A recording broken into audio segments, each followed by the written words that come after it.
We are on the air, Mayor. Great. Thank you.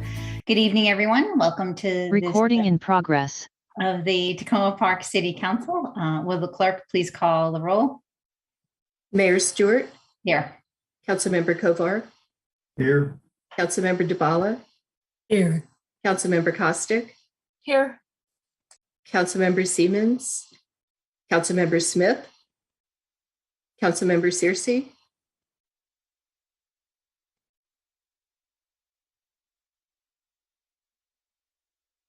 Here. Sorry, I could not unmute myself right now. Thanks. Great. All right. Looking at our agenda moving forward, next week, March 2nd, our meeting will begin at 7:30. Tentatively, we have scheduled a presentation from Adventist Healthcare regarding their primary care facility, the proposal for a primary care facility in Tacoma Park. Our voting session next week is the first reading ordinance adopting a redistricting plan and the second reading ordinance approving ARPA spending plan and budget amendment. We will also have first reading ordinances approving installation of traffic calming on the 7900 block of Glenside Drive, the 67 and 6800 blocks of Prince George's Avenue, and the 6400 and the 6500 blocks of 4th Avenue. Our work session next week will be on a procurement item on police mobile data terminals, And then on Wednesday, March 9th, we begin at 6:30 p.m. With a presentation of the minor master plan update. Police, we also have two other presentations, the police department annual report and the police chief's advisory board review of the reimagining public safety report. Our voting session on the 9th includes second reading ordinance adopting a redistricting plan, second reading ordinances adopting, approving installation of traffic calming on the 7900 block of Glenside Drive, the 6700 and 6800 blocks of Prince George's, the 6400 and 6500 block of 4th Avenue, and a single reading ordinance approving procurement of police mobile data terminals. Then on March 16th at 7:30, we have tentatively scheduled a presentation of the pavement condition report, a presentation on general fiscal health of the city, and a work session on red light camera contract and speed camera program update. Then our agenda hasn't been set yet for March 23rd, but folks should know we are not planning on having a council meeting on the 5th Wednesday of March, which is March 30th, because the following week we will we'll start getting into our budget. In addition, we are planning to come back in person, knock on wood, everything goes well over the next couple of weeks on March 9th. So March 9th is the day that we are hopefully coming back in person for council meetings. There will be more information available on the city website. We will be doing hybrid comments, and that's one of the things we're still finalizing, as well as taking safety precautions on where people seat in the auditorium. So more information to come, but the plan at the moment is to come back in person on March 9th. For the record this evening, we have a proclamation for Invasive Species Week, which I will read. Whereas invasive aquatic and riparian and I'm not going to be able to pronounce that species influence the productivity, value, and management of a broad range of land and water resources in our community and nationwide. And whereas the costs nationwide to prevent, monitor, and control invasive species combined with the damage to crops, fisheries, forests, and other resources are estimated at $120 billion annually. And whereas invasive species threaten the survival of native plants and animals, interfere with ecosystem functions by changing natural processes, and are a significant threat to almost half of all native species currently listed as federally endangered. And whereas invasive species impede industry and energy production, threaten agriculture, obstruct outdoor recreation, endanger human health, and are becoming increasingly hard to control. And whereas native trees in our community serve as an important role in mitigating climate change, provide protective and heat-reducing shade, reduce stormwater runoff, provide wildlife habitat, and improve human health and well-being. And whereas invasive vines threaten the health of trees and can alter an ecosystem on a fundamental level, and our rapidly changing climate is contributing to increased spread of invasive vines and other plants. And whereas a recent survey of trees in Tacoma Park by Chesapeake Climate Action Network found a total of 4,850 trees, the majority over 20 years old, were infested with vines and could die within 5 to 7 years from being overwhelmed by the vines. Now, therefore, I, Kate Stewart, Mayor of the City of Tacoma Park, do hereby proclaim February 28th through March 4th as Invasive Species Awareness Week, and hereby encourage residents to promote knowledge and understanding of the threats posed by invasive species. In addition, on March 1st, from 12 to 1:30, the Climate Action Coffee, in partnership with the City of Tacoma Park, is having a webinar on what's so wrong with English ivy and other invasive plants. If you'd like to get more information about that, it should be a very interesting panel discussion. So that is it for our proclamation this evening. We will turn it over to our legislative updates. If we have Ann and Suhani up there, Suhani, I'm turning it over to her now. Thank you, Mayor Stewart. Good evening, everyone. I hope everyone's doing well. I just have some quick updates tonight. I'll start with the Just Cause bill. It had a really good hearing yesterday. The Maryland Association of Counties just came out in favor. The bill is a little bit different from last year or its previous iterations. It's not Montgomery County specific this time around. It will give statewide enabling authorities. So it'll give local authority to implement Just Cause law. So we'll keep following the bill, provide updates as it moves forward. The other kind of major priority that we were looking at was the Safe Access for All Act.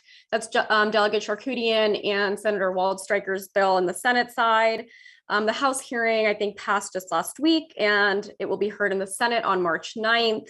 So we're looking to maybe weigh in on the Senate side there. And then for the climate bills, the Climate Solutions Now had a very long hearing last week. I think it lasted about 4 hours. This week it is going through amendments. So Senator Pinsky is working with a number of groups to kind of address some issues that they were having. On the House side, Chairman Barvey's climate bill will be heard, I think, next Friday. So I'm sure that we will see some negotiations in the near future between the Senate and House side on those two bills. And that is it for kind of like the major bills and kind of what's moving right now. Just as a general note, by the end of this week, we'll be halfway through session. So we're trudging along. Great. Thank you very much, Suhani. Does anyone have any questions? All right. Not seeing any. We will see you next week. Thank you so much for that update. Thanks, everyone. Great. Moving along now, we have a number of public hearings tonight on traffic calming on Glenside Drive, Prince George's Avenue, and the block of 4th Avenue. First, Mr. Emmanuel Wagner signed up for all 3 of the public hearings. Mr. Wagner, if you'd like to kick us off. Yeah, thank you, dear Mayor Stewart, dear City Council members, dear City Manager Fox. Emmanuel Wagner here, Boyd Avenue, Ward 2. Thanks for taking comments on the traffic calming requests. As the former vice chair of the Complete Safe Streets Committee, I want to remind you that the City Council created the Complete Safe Streets Committee in 2019 to review the traffic calming and sidewalk petition process in Tacoma Park. On April 1st, 2020, the committee presented you with recommendations on how to improve the process for installing traffic calming measures and sidewalks in the city. You provided us with feedback on those considerations, and on March 10, 2021, the committee presented specific action to implement the traffic calming recommendations, and the City Council directed city staff to change the city code to change the process. It's now almost a year since the council made that determination to update the traffic calming petition process. The committee recommended that a transparent and evidence-based decision-making is followed, and that traffic data is evaluated before acting on additional traffic calming requests. A key provision in the committee's recommendation was that residents do not have the option to request a specific traffic calming measure, for example, speed humps or speed bumps, but rather that city staff would be able to determine the most effective way to calm traffic based on research and data. Speed humps are detrimental to non-vehicular traffic, such as scooters and bicyclists, especially younger ones and more inexperienced ones. By installing speed humps in the city, you make it more difficult and more hazardous to use non-vehicular modes of transportation. So I urge you to finish the implementation process of those recommendations as soon as possible. Our committee also urged the council to adopt the 15-mile-per-hour speed limit on residential roads in the city. Lowering the speed limit would avoid the cost of adding and maintaining more and more speed humps around the city. On September 29, 2021, city staff reported that they formed a working group to review the speed limit traffic study across the city that Delegate Moon worked for 3 legislative sessions to implement. Then that was finally passed last year. City staff responded that they would report back to the city on that status in November. However, no progress has been reported to date on this issue. So if the concern is about traffic calming, the council should finally take action and implement this lower speed limit and work with city staff to actually finish that. A 15-mile-per-hour citywide speed limit would benefit all residents regardless of their ability to take collective action and to petition the city for additional speed reduction measures. Thank you for your attention and for your consideration, and have a good day. Good evening. Great. Thank you, Mr. Wagner. And before I forget, because we have a lot of public comments now, I'm going to ask the city clerk to put on our agenda items for discussion, ending a work session on the speed limit and having the staff come back and report back to us. And Mr. Wagner, some of the other items have been with the city attorney who has been reviewing these. So thank you for your comments, and we'll get that work session scheduled. Now we'll move on to Glenside Drive traffic calming, and we have Ms. Dawn Reeves to kick us off. Hi. Hi, thank you very much. I appreciate the time tonight. I would just like to address what Emmanuel said about the speed limit. The speed limit on our street right now is 25. There's a big sign that's posted, and the problem I think we have mostly is cut through traffic, and they don't obey the speed limit signs. They throw litter everywhere. You know, I appreciate what he said, but I don't think that would solve, like, you know, specific problems. So the purple line on University Boulevard, the construction has made cut through traffic just terrible on Glenside as well as Wildwood, because people know that they can avoid University entirely by going from Carroll to New Hampshire Avenue. And I submitted formal public comments earlier today, and I had attached a little video that I took just of the area of our block where I'm talking about.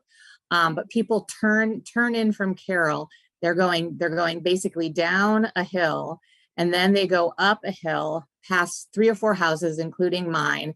And then the speed hump isn't until you get to the very top of the hill, where a person who should be slowing down anyway, because you can't see what's coming the other way. And so the speed hump is already there. We're just asking that you move it to onto the hill so that it actually has a deterrent effect and that it's closer to Carroll Avenue.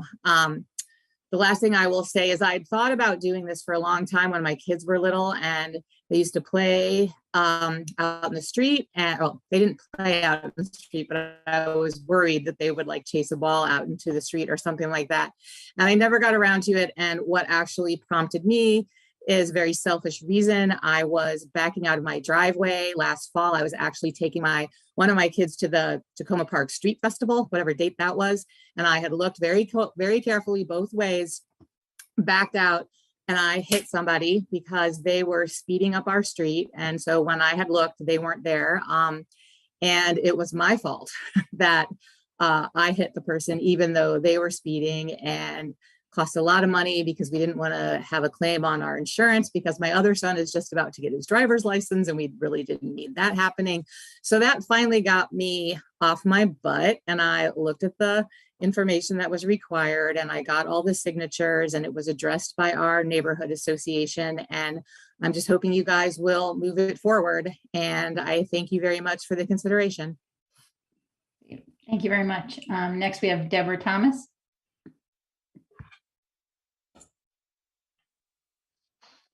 Good evening. Good evening. Hi, guys. I have been a resident at 7900 Glenside Drive for 23 years. And That speed bump is right at my doorway, literally. Matter of fact, quick joke. When we had the aftershock of the first earthquake, I didn't know. I suspected it was somebody flying over the speed bump, and I jumped out of the bed and ready to get mad at them because I thought somebody was going over that speed bump, but it was an aftershock, actually. But that's how powerful it was. Anyway, Dawn did come to me, and I seriously have not been impressed with trying to put another calmer in the area. We had the 2 circles at the other end and everything. And now as I hear, if anything, because in 23 years, there have not been quite that many accidents. And yes, it is a cut through, especially when traffic get heavy on New Hampshire and University. And maybe with that purple line coming, it's going to be something different. But it hasn't been like numerous accidents or whatever. But if it's me compromising, because I really don't agree why we need to get another one, but if I can compromise, we can move the speed bump that's like right in front of my house and put it down further where Dawn might be talking about. But I don't see why we should have 2, because honestly, that's just too much. And like I said, I don't see a lot of accidents or heard in that neighborhood for the 23 years I've been there. So respectfully to Dawn, I understand now, but I will compromise if we move the one that's in front of me further down to slow them down before coming up that hill. Thank you so much. Thank you. That concludes the public comments on Glenn's side, and now we'll move on to Prince George's traffic calming, and we have Ashley Nugent up first. Ms. Nugent, I think you're still on mute.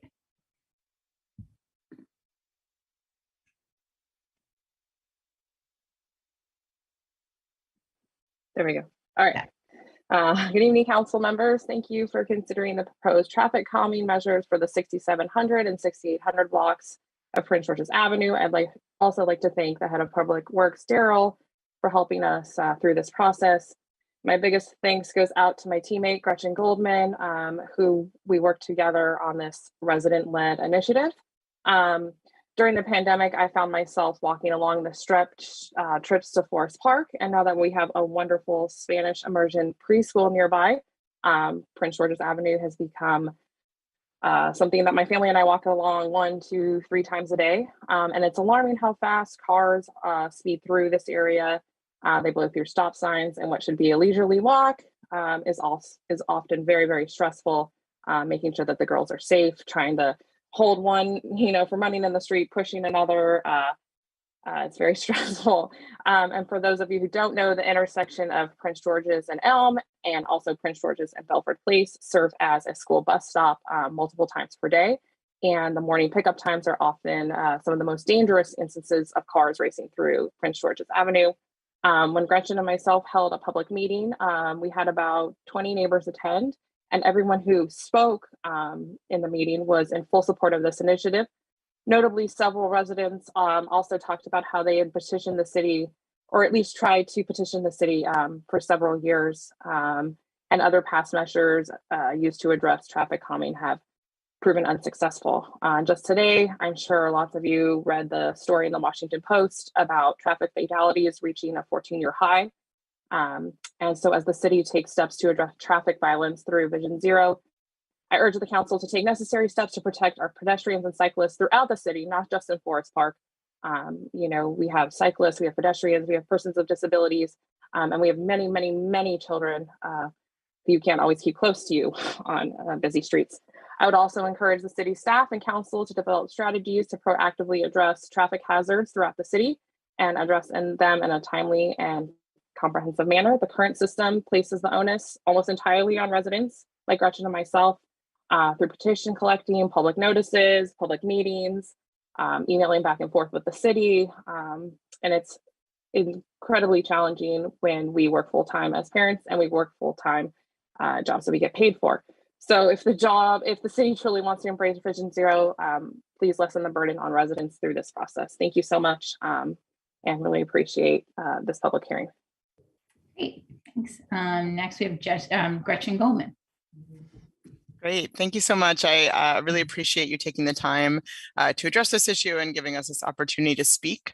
I wanted to outline the three reasons that I chose to work with Ashley to do this and work for safer streets. The first reason why I wanted to do this was because I'm an engineer and I see the data and I see the trends that are happening. As Ashley noted, we're seeing huge increases in fatalities with the pandemic and cars on the road going faster and people out of their house. And we're seeing, there's been the death of several children in our region. And I think this is something we need to get ahead of and really do what we can to slow down cars. And I think in terms of the evidence, there's lots of options that you have, but what the data shows is that the problem is really speed. And so we need to slow down cars. Signage doesn't work. There's many things that are not as effective as slowing down cars. And so that is why I really advocated for speed bumps on here. And the second reason I did this was because I'm a mom. I have 2 kids under 6 and 3, and we live on the 6700 block of Prince George's Avenue, which is especially dangerous because it's the last block before New Hampshire. So we see cars speeding on and off New Hampshire, and there's almost no ability to hear any cars coming, even because the new sound from New Hampshire blocks out anything. And so even my husband and I have stepped out in front of cars by accident because you can't hear it. And there's lots of ways that kids can and do get hit that way. And I'm very fearful for my kids because we don't have a sidewalk on our side. And so they have to cross the street to even get to a sidewalk and or to chase a ball or any other reason if someone's playing in the park that they know. And so it really needs to be a slower situation. And lastly, the last reason I wanted to give is that I believe that streets should be for people. This is something we really cannot prioritize cars. You might hear in this process about other inconveniences, but that's all that this would cause for people. It's just inconveniences. And so we're really asking you to prioritize safety over speed and people over convenience. And so that is the key. And I really want to emphasize that this is an opportunity to make our streets safer. And I hope that you will consider that and also think about other places that we might need this. And as Ashley said, there was sort of a lot of privilege in being able to run this process. And so I hope you also have the ability to prioritize safer streets, even if it's places that citizens don't have the capacity to do the petitioning. Thanks for your time. Thank you. Next, we have Paul Mackey. Hi. Thanks, Ashley and Gretchen, for putting that petition together. And thank you, Tacoma Park Council, for letting us speak to you tonight. It's great. I've lived on the corner of Prince George's and near Circle, about a block further away from Gretchen, from New Hampshire. So we have similar issues, a little slightly different issues. I'm also a communications director for transportation at the National Academies of Sciences, and my colleagues would be appalled sitting here where I am, sitting out looking at the stop sign at Circle and Prince George's, where there might as well just not be a stop sign, because it is appalling the way that people plow through that all day long, every day.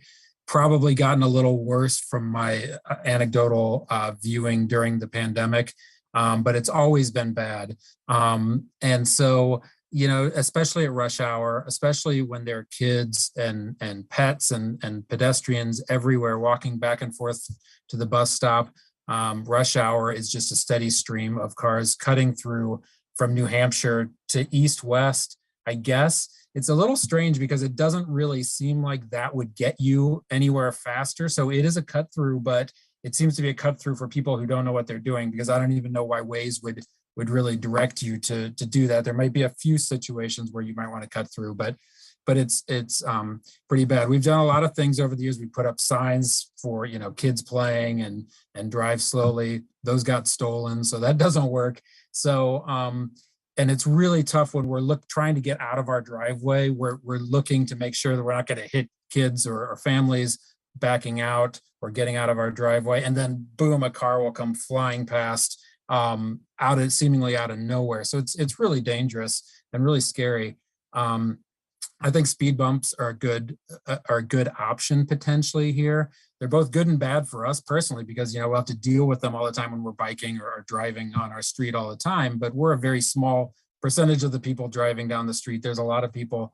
I think that probably placed near where the street lights are would be good for visibility's sake, because when the sun goes down, there's often a lot of it picks up and cars go faster and could really hit something. So that could be a good option for the speed bumps are placed. There's also, I just want to point out, there's a strange looking almost homemade 25-mile-an-hour sign at the corner of Belford, coming from New Hampshire, at the corner of Belford, going up Prince George's towards Circle. And that's a stretch that's far less than a football field. So 25 miles an hour doesn't make a whole lot of sense there. There should probably be no sign there, or maybe 15 miles an hour. Or maybe there could be signage for no through traffic up at New Hampshire. Thank you, Ms. Mackey, for your time. Thank you. Great. Next we have, I think Tom is up next. Yep, there he is. Hi, everybody. Thank you for discussing all of this evening. My name is Tom DiLiberto. I also live on Prince George's Avenue, right near New Hampshire Avenue. And that is a block, and there's lots of blocks that are full of kids and full of older residences too. And the cut through traffic is just gotten out of hand. People treat the stop sign like it's a suggestion. It's not even a rolling stop. It's just a non-stop through that area. And the reason for it is, and New Hampshire gets backed up a lot. I looked at traffic data back to 2016, again, because I'm a nerd. And from 2016 to 2021, just between Poplar Avenue and Belford, which encompasses Prince George's Avenue, the Belford Towers are there. There were 70 accidents in the last 6 years. Just on that block of New Hampshire, many of which are around the Prince George's intersection because cars realize late, like, oh, there's traffic up ahead. I'm going to go pull into the turn lane, and they get rear-ended. Last summer, for instance, we literally, since I was working from home, we literally had at least an accident every other week in that area of just cars trying to do that. And the issue with that is then the cars are gunning it down Prince George's Avenue because they're getting frustrated by New Hampshire and because they're trying to make it across the intersection. I had my side view mirror completely obliterated 2 months ago by a car going towards New Hampshire Avenue. And, I have 2 little kids too. And if any of you have tried to get a 2-year-old into a car seat, it's not exactly a quick process. Now imagine doing that when you have a van or a truck going 35 miles an hour a foot by you because they don't decide to stop. Or to have instead the opposite, where they would just stop in front of your car and just lay on the horn for a good 3 minutes because, God forbid, I slow them down trying to get a crazy little 2-year-old into and out of a car. The other issue with this area in Prince George's Avenue is one that leads to Forest Park. Forest Park is not only a really central area of this community, where people are walking to that park all the time from everywhere. Not only our community, from the Tacoma Towers, the Belford Towers across the street, they're walking that area all the time. And it's also the bus stop in the morning and in the afternoon. So I guess what I would like to say is that there's a reason why speed bumps are important. And the reason why I suggest speed bumps as opposed to stopping, at least lowering traffic, there was a study in Boston. Boston reduced the speed limit from 35 to 25 miles an hour, and they studied how slow Boston drivers actually went when they did that, and they slowed down by 0.8 miles per hour. 0.8. I know you say, well, it's Boston drivers. Well, DC doesn't exactly have the best reputation for drivers either. So the clear thing is that it's road design that slows people down, not just a sign on the side of the road, which is why speed bumps I'm very much in favor of. And this is something that's certainly a preemptive thing. We want to be preemptive with this because we don't want to be reactive, because that means someone got hurt. So I want to thank you all for your time and again for considering these traffic calming measures and all across the city. Thank you. Thank you. Let's see, I'm going to ask the city clerk. I think the next 2 people who are signed up for Prince George's traffic calming are not with us this evening. Is that correct? That's correct. One of them did submit written testimony. Okay. Great. So then we'll move over to the 4th Avenue traffic calming, and we have Betty Cryer first. Betty Creer. Excuse me, Betty. Sorry. That's okay. All right. I Yeah. live at the corner of Poplar and Fourth Avenue, and basically I hear the cars roaring up and down that hill. Particularly at the 2 rush hours. And there are already speed bumps, and from the sound of some of the trucks with the stuff that they're hauling behind them going, I can hear them going over the speed bumps. They're not slowing down that much. And what I really think there's a need for a bump out or two on that street, because the speeds that cars are going through is pretty incredible, and they're cutting. It's a cut through as well, because they're coming from. They can't make the left turn coming out of DC onto Eastern Avenue, so they come down to Poplar and then pick up Fourth Avenue to cut over to Eastern Avenue, and go the other way at the end of the day. So there's just a lot of traffic. There's a lot of speed. And the current measures are not doing it. And I see there's a lot of there's a lot of foot traffic, a lot of kids and families going up and down there. And I just, sometimes, particularly in the morning, I see the kids down further down on Fourth Avenue, and they're playing around and they're falling off the sidewalk, because kids do that, and these cars are just racing through, and this is an accident waiting to happen. So anyways, thank you for your time. And I really think there should be some kind of bump out there. Thank you. Next we have Sarah.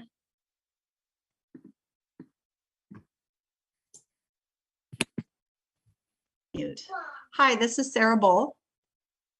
Can you hear me? Yes, we can hear you, Sarah. Great. So thanks for the chance to speak tonight. Betty and I are on the same block, so we are neighbors. And as you know, we're requesting some traffic calming bump outs on 4th Avenue, a series of bump outs. And a couple of the key places would be in front of the bus stop. There's a school bus stop on 4th that has 3 different buses, every morning and afternoon, bringing kids to and from school. We also have an intersection, Cockrell and 4th, where we propose some of the bump outs be placed because cars don't observe the stop signs very frequently. So I think, as Betty mentioned, our concern living on 4th is just extreme speed, and so many folks using the 4th Avenue as a cut through. We're so close to Eastern and New Hampshire, so it's just like a nice cut around if there's construction on New Hampshire or traffic on either of those more major streets. So we do, I have, as a driver, noticed that bump outs affect my driving. They have a calming effect because you have to slow to go out around them. And then also the landscaping piece of it, I think actually is very effective for helping make the street just seem more calm. So we are hopeful that that would result in slower speeds for drivers. As Betty mentioned, the sidewalks are just really well used. There's just one sidewalk on one side of 4th, like is common in different parts of the town. And the sidewalk itself is not particularly wide. And there's just a ton of families and kids and dog walkers and elderly folks, so many folks out using the street. And as a mom with 2 kids, I feel really terrified that a traffic disaster is going to happen.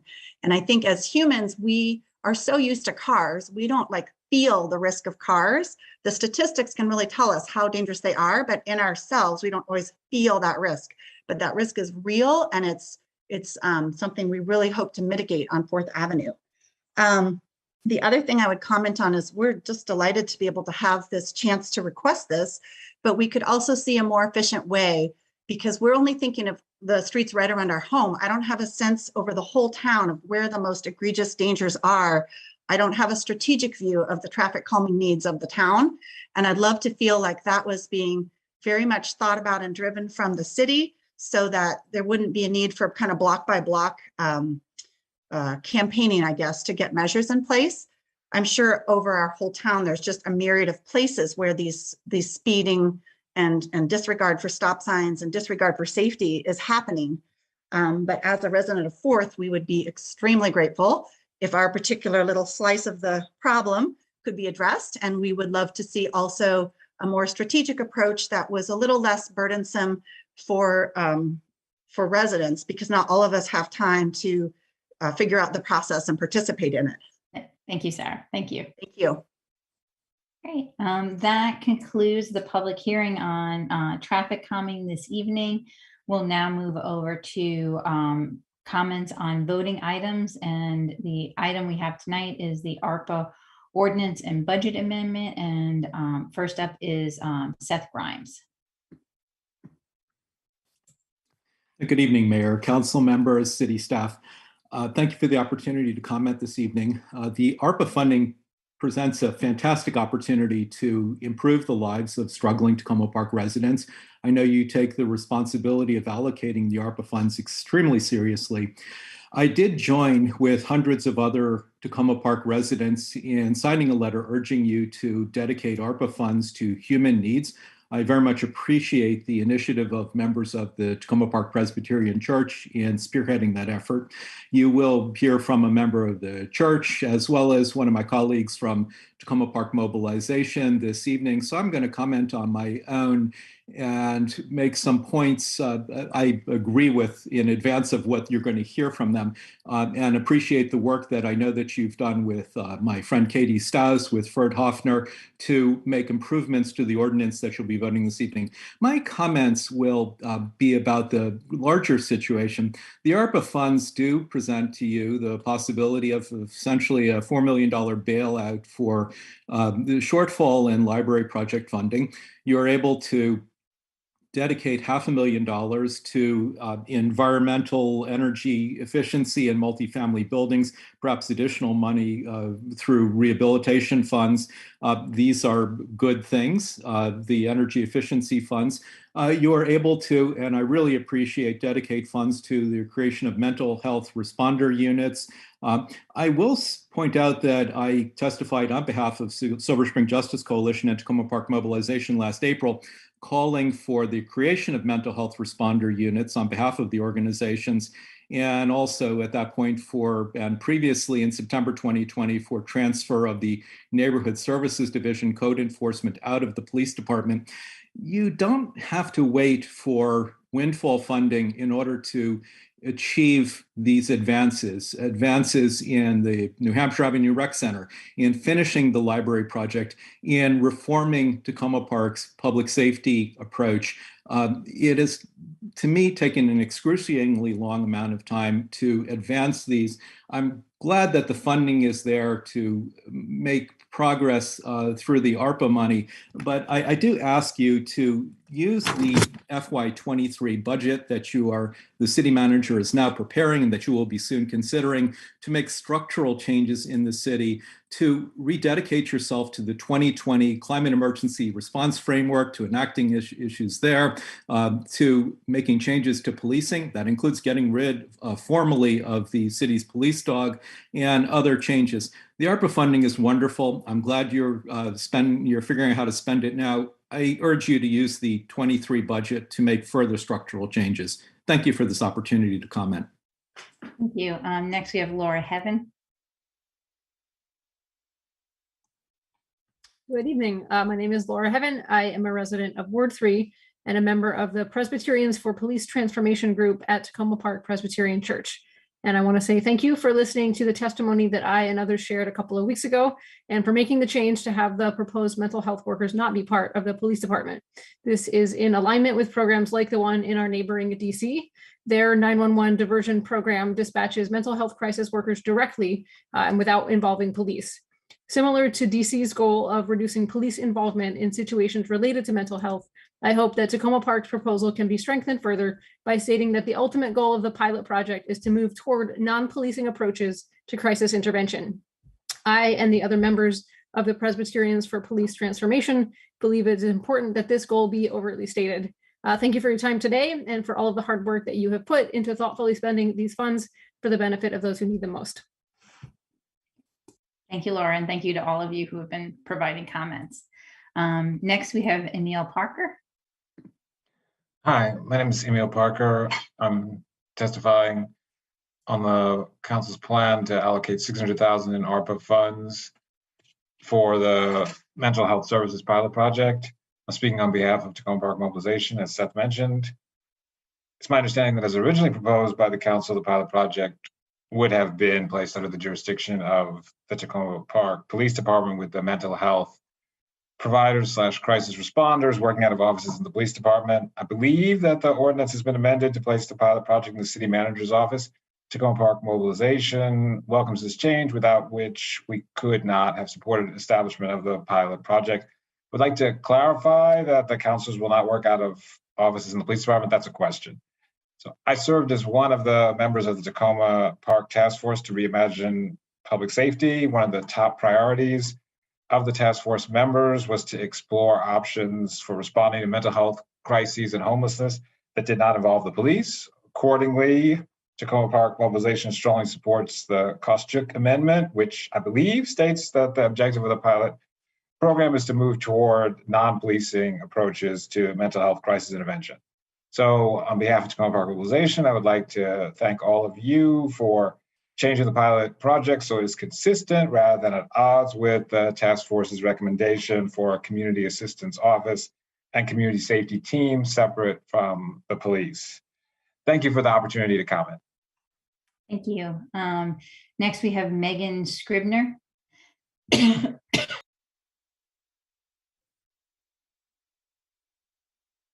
evening. Oh, Megan, we can't hear you again. We heard you say good evening and then lost you. Got it. I'll get my volume up. How's that? There you go. Perfect. Thank you. Great. Thank you. My name is Megan Scribner and I live in Ward 1. I know you have many important and difficult decisions to make. Megan, we lost you again. Sorry. Okay. I want to thank you for the revisions to how the new mental health pilot is coordinated. Can you hear that? Yes. It's hard. Yeah. I think if you lean forward, me. Okay. Sorry. All right. All right. I've lost time here. No, it's okay. We can reset the clock. Don't worry. Okay. Thank you. Appreciate that. You have time. All right. Thanks a lot. I know you all have important and difficult decisions to make, and so I'd like to offer my thanks and support for a few items. I want to thank you for the revisions to how the new mental health pilot is coordinated. I want to voice my support for the Koscheck Amendment clarifying the objective of the Mental Health Crisis Counselors Pilot Program. And I support the COVAR Amendment to the Social Services Partnership Program to establish money through direct cash assistance to low-income residents and to be realized as soon as possible. I believe all of these are in the spirit of the ARPA funds and what they're intended for. I also want to thank Councilmember Smith for proposing to reduce the amount of ARPA funds for the library renovation, and to thank Councilmember Smith and Siemens for voting yes on that proposal. I'm very disappointed that this was not supported by all the council members, and I find it stunning that you all are moving forward on allocating such a huge amount of ARPA funds to the renovation of the library instead of using it to meet the more urgent needs in our community. And that you're also moving forward on approving at $1.2 million for the community center atrium rebuild. The reason I link these two issues is I think they are versions of the same coin. In the case of the community center, you are moving forward to spend $1.2 million because of an ill-conceived design. And now you're moving forward on the design of the library that has grown way beyond the initial renovation to address many of the shortcomings of the community center. It is not adequately taking in climate change and other important issues. We can't keep renovating buildings without taking the time and work to do it right. We can't ask the future citizens of Tacoma Park to have to pay to make corrections because we didn't take the time to do it right in the first place. Along that line, the cost of the library has already ballooned from $2.3 million to $12 to $13 million, and construction hasn't even begun. We all know it will go up. It always does with construction. What is the limit of what you're going to be willing to spend? 15 million? More? You need to figure out that now and put it in writing so that you and we can hold to this limit. Again, the best way to keep these costs down is to do it right, to take the time to evaluate what's truly needed for the library and the best way of doing so. This is the best way to serve the needs of the community. It's the best way to use the ARPA funds as they are intended. I ask you to make sure to do those and let us know how you're going to. Thank you. Thank you. I asked the city clerk. I had Michael Rubin next, but are we going to Ms. Jones first? Or doesn't matter. It doesn't matter. Michael, you're up. Sure. Good evening. My name is Michael Rubin, a resident of Flower Avenue and a past member of the city's Reimagining Public Safety Task Force that met last spring and summer. I also serve as interim executive director at Impact Silver Spring and board president at Crossroads Community Food Network. I'm here tonight to address the two intertwined issues of the city's proposed ARPA spending plan and the report by city staff on progress to date on our task force recommendations. Now, to step back to last summer, the task force requested additional time for our work as we felt that the very unrealistic tight schedule imposed on us and its complete disconnect from the FY22 budget process could allow us to work through the summer and provide a more robust set of recommendations. We did get an additional month, but we're told that it was imperative to complete our work due to the need to identify whether any ARPA money could be used to fund our recommendations. Imagine my surprise to find out that here we are 7 months later and Tacoma Park still has not allocated very much of the ARPA money. In contrast, I can tell you that Impact and other nonprofits worked with Montgomery County and the Greater Washington Community Foundation to distribute cash assistance to residents who face severe impact from the COVID-19 pandemic. We developed streamlined processes to get cash out to community members through the county's COVID-19 EARP program, which probably shortened the process by at least a month. And we also directly distributed emergency cash provided by the Community Foundation. That cash was distributed to community members within days. I can tell you that I've repeatedly heard from recipients that direct cash assistance was by far the most impactful and appreciated intervention that was provided to our struggling neighbors during this pandemic. I implore you to reserve as much of your ARPA allocation as possible for direct cash to impacted families and individuals. Navigators and nonprofit partnerships are important, but getting cash into people's hands now will have the greatest impact. I am ashamed that it took this long to do this in Tacoma Park, and you should be as well. Needless to say, I do not believe that funding library cost overruns or the renovation of the police dispatch area is good or even legitimate use of ARPA funds. In fact, many of the task force members felt that putting capital funds into renovations to the police station was contrary to the spirit of reimagining public safety. I am glad that you improved the language on the mental health pilot. Our intention was to have people trained in mental health respond to mental health issues, not to have them report into the police. It is unrealistic to expect police to adequately respond to situations outside of their field of expertise, and we should not be surprised with the negative consequences of having them do so. As for our other recommendations, I will just mention one. We knew that our work just scratched the surface of what is possible to reimagine public safety in Tacoma Park. Reimagining public safety requires taking a hard look at the root causes of poverty, inadequate education, food insecurity, substandard healthcare, as well as government-provided services, including policing, to name just a few. We recommended establishing an ongoing task force to continue this work as well as to evaluate the city's progress. This is critical. Please reestablish a reimagining public safety task force and do so soon. Thank you. Thank you. Now we have Ms. Jones. Denise, I think you're still on mute. There we go. So good evening, Mayor, council members, and city manager and staff. I want to thank everyone, the council, the staff, and the residents for their efforts to get this ARPA spending right here in Tacoma Park. But I also want to take another opportunity to ask you to restore the full proposed $1.5 million to the multifamily housing rehab allocation with some language to limit rental increases. I'm particularly aggrieved over the cuts to this allocation because, and this is difficult for me to say, it's the boogeyman in the room we never want to talk about directly, but I'm going to say it tonight. Frankly, I find it to be an example of an undercover racist act to cut those funds, as most of the city's Black and brown residents are the tenants that live in these apartment buildings. We already know that a great many need work, so cuts to this maintenance support means that we have sent a message that these tax-paying residents and voters don't deserve to have better quality of life at their homes. Issues with plumbing, frequent elevator breakdowns, growing mold, garbage compactor breakdowns, mice, structural damage, and more can be ignored. Or put another way, these residents aren't worth the investment. That's a slap in the face of the affected residents, and there are many. And it's also a sidestep or step over of the city's downgraded racial and economic equity consideration of impact.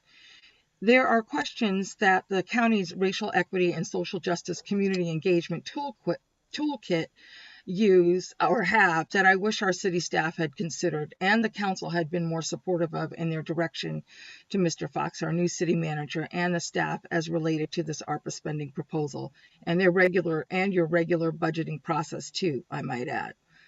So here are a couple from that. As a resident, how are you impacted by inequities of race and ethnicity in your daily life?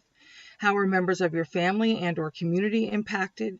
What do you see as the top 3 challenges to achieving racial equity and social justice in Tacoma Park? What are some of the changes that could be made to reduce inequities in Tacoma Park? What are some of the barriers to advancing racial equity and social justice in the city? And what suggestions can you offer for addressing these roadblocks or concerns? What would Tacoma Park look like if we eliminated inequities by race and ethnicity? These are difficult questions at any time, but it seems especially challenging in this time of social unrest with competing voices seeking to define our communities. And frankly, this is something we should prioritize in what we have to call is a segregated city. We have a chance here to truly come together to ensure that our public narrative of an inclusive place to live, even with the enormous wealth gap, is a place we all can safely call home, one of the universal basic needs. And my second issue is the need, I'll just check on my time here. Ms. Jones, Have I run out? Yes, you did. Thank you. Okay, thanks. Thanks. Thank you this evening. And if you have time, I'd love if your comments are written, if you could email them to me. Thank you very Yes, I much. Let's see. Next is Ms. Miller, Sue Miller. I'm Sue Miller, Ward 3. Good evening. This ARPA plan began not by assessing the needs of the community, but by finding projects that needed funding. And then we doubled funds for the library by cutting aid to vulnerable residents. It's still not clear that we know who's hungry, who's being evicted. I urge you to get direct aid out immediately with the connectors close behind and to restore multifamily building funding. I'm glad to see the mental health unit now under the city manager, although it's still listed as being under the police in the table attached to the ordinance. I reiterate the request we heard tonight for clarity on whether those counselors are being placed outside the physical police station and up on another floor where they need to be.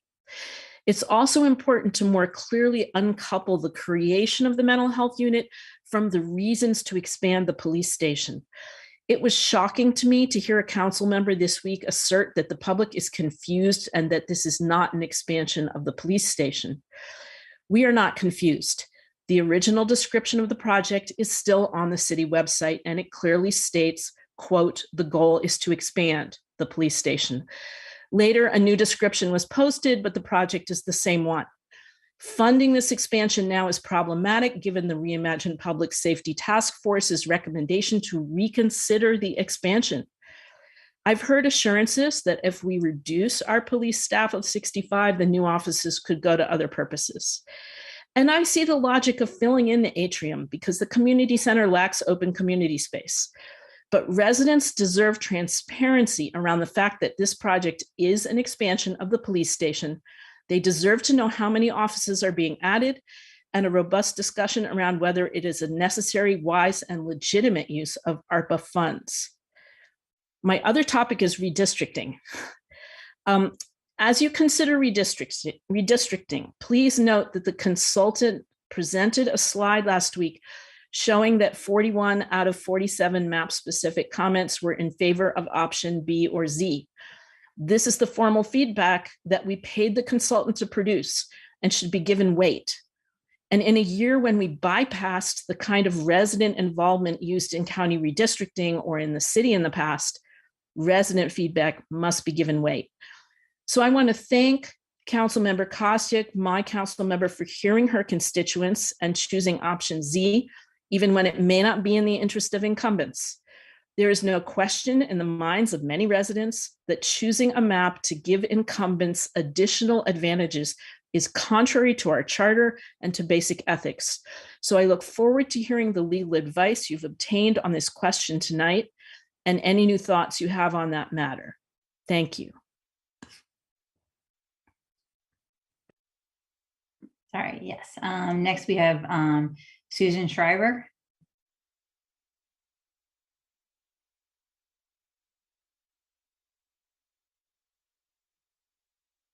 Ms. Carpenter, do we have Ms.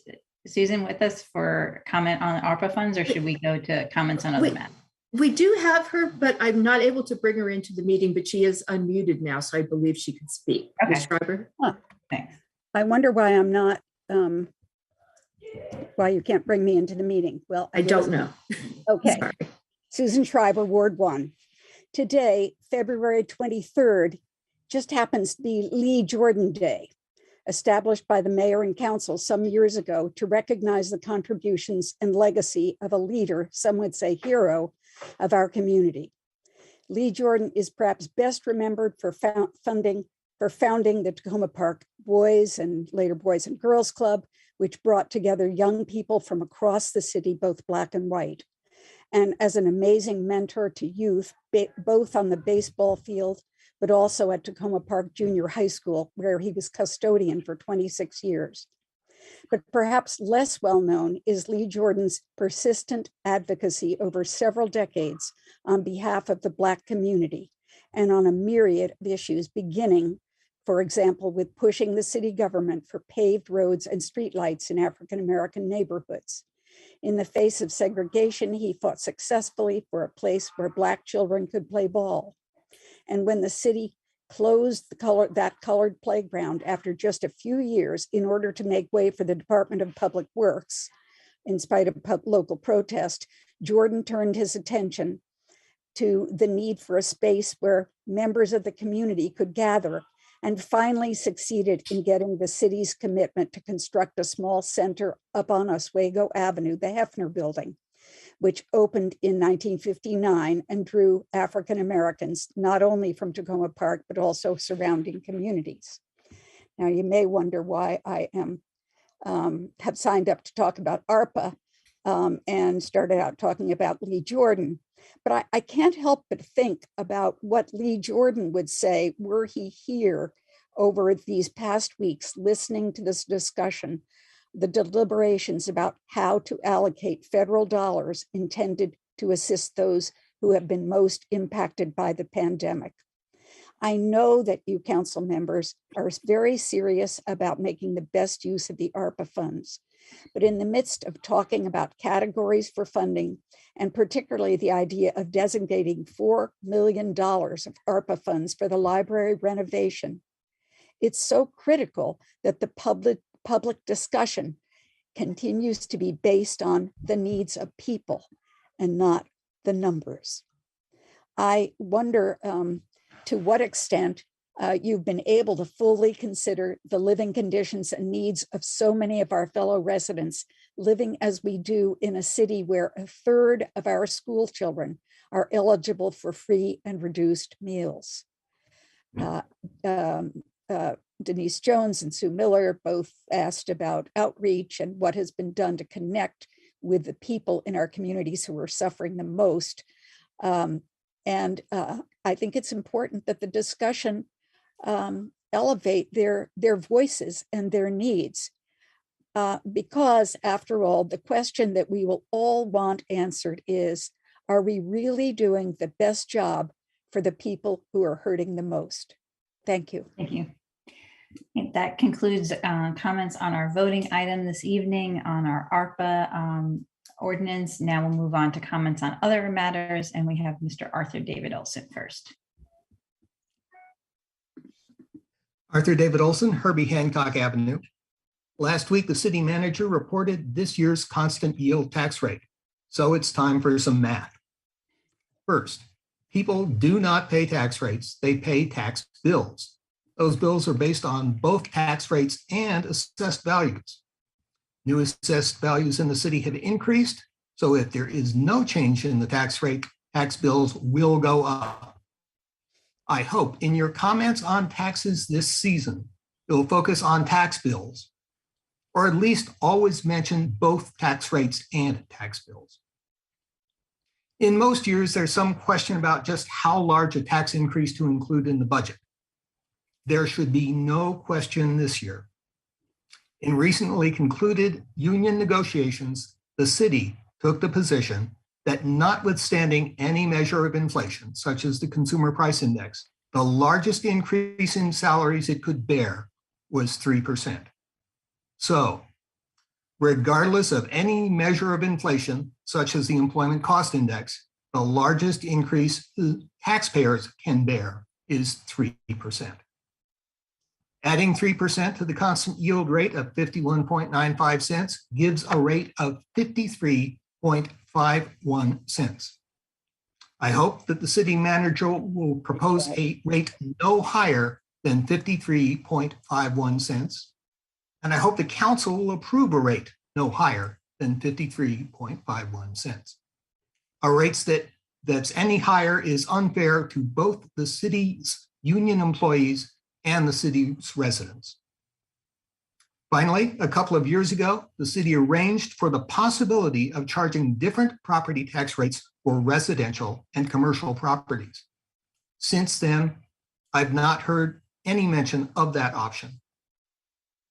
I hope the city manager and council will consider using that option in this year's budget.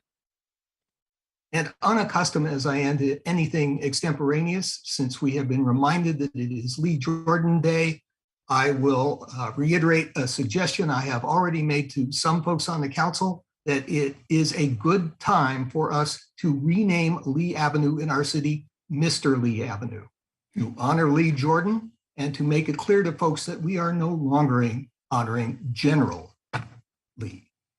Thank you. Thank you very much. Our last commenter this evening is Ms. AJ Campbell.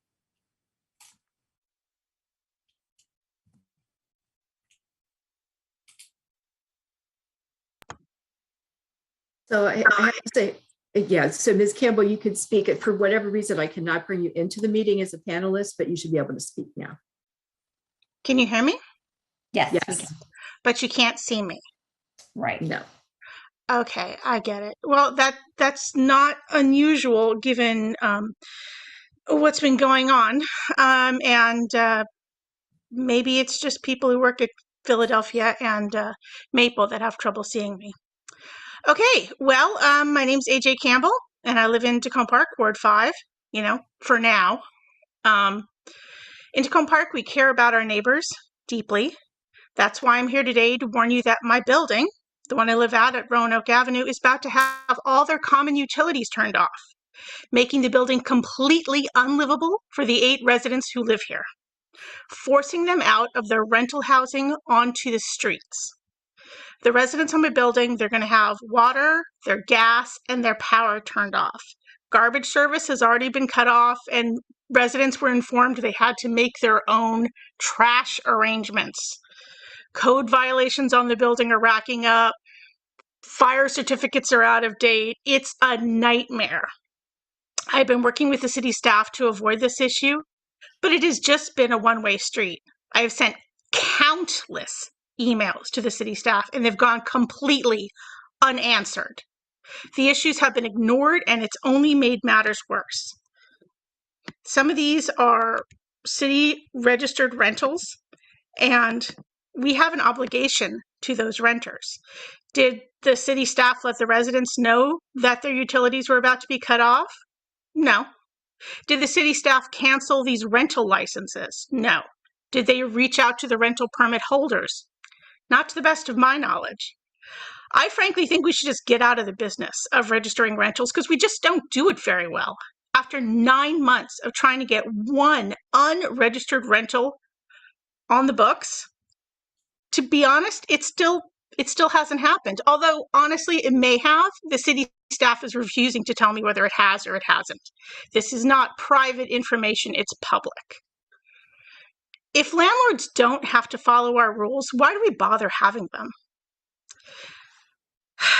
For the 6 people who are going to be out on the street, I don't know what to say. For me, I'm going to try to hold on as long as I can here. So if any of you happen to come by one day and need to see me, I'll be down at Sligo Creek doing my dishes and gathering water to flush my toilets. Good night. Good luck. Thank you, Ms. Campbell.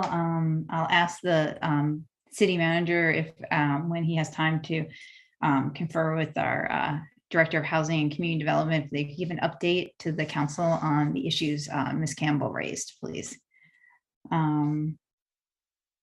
All right, those are all the public comments this evening. We'll move now to council comments.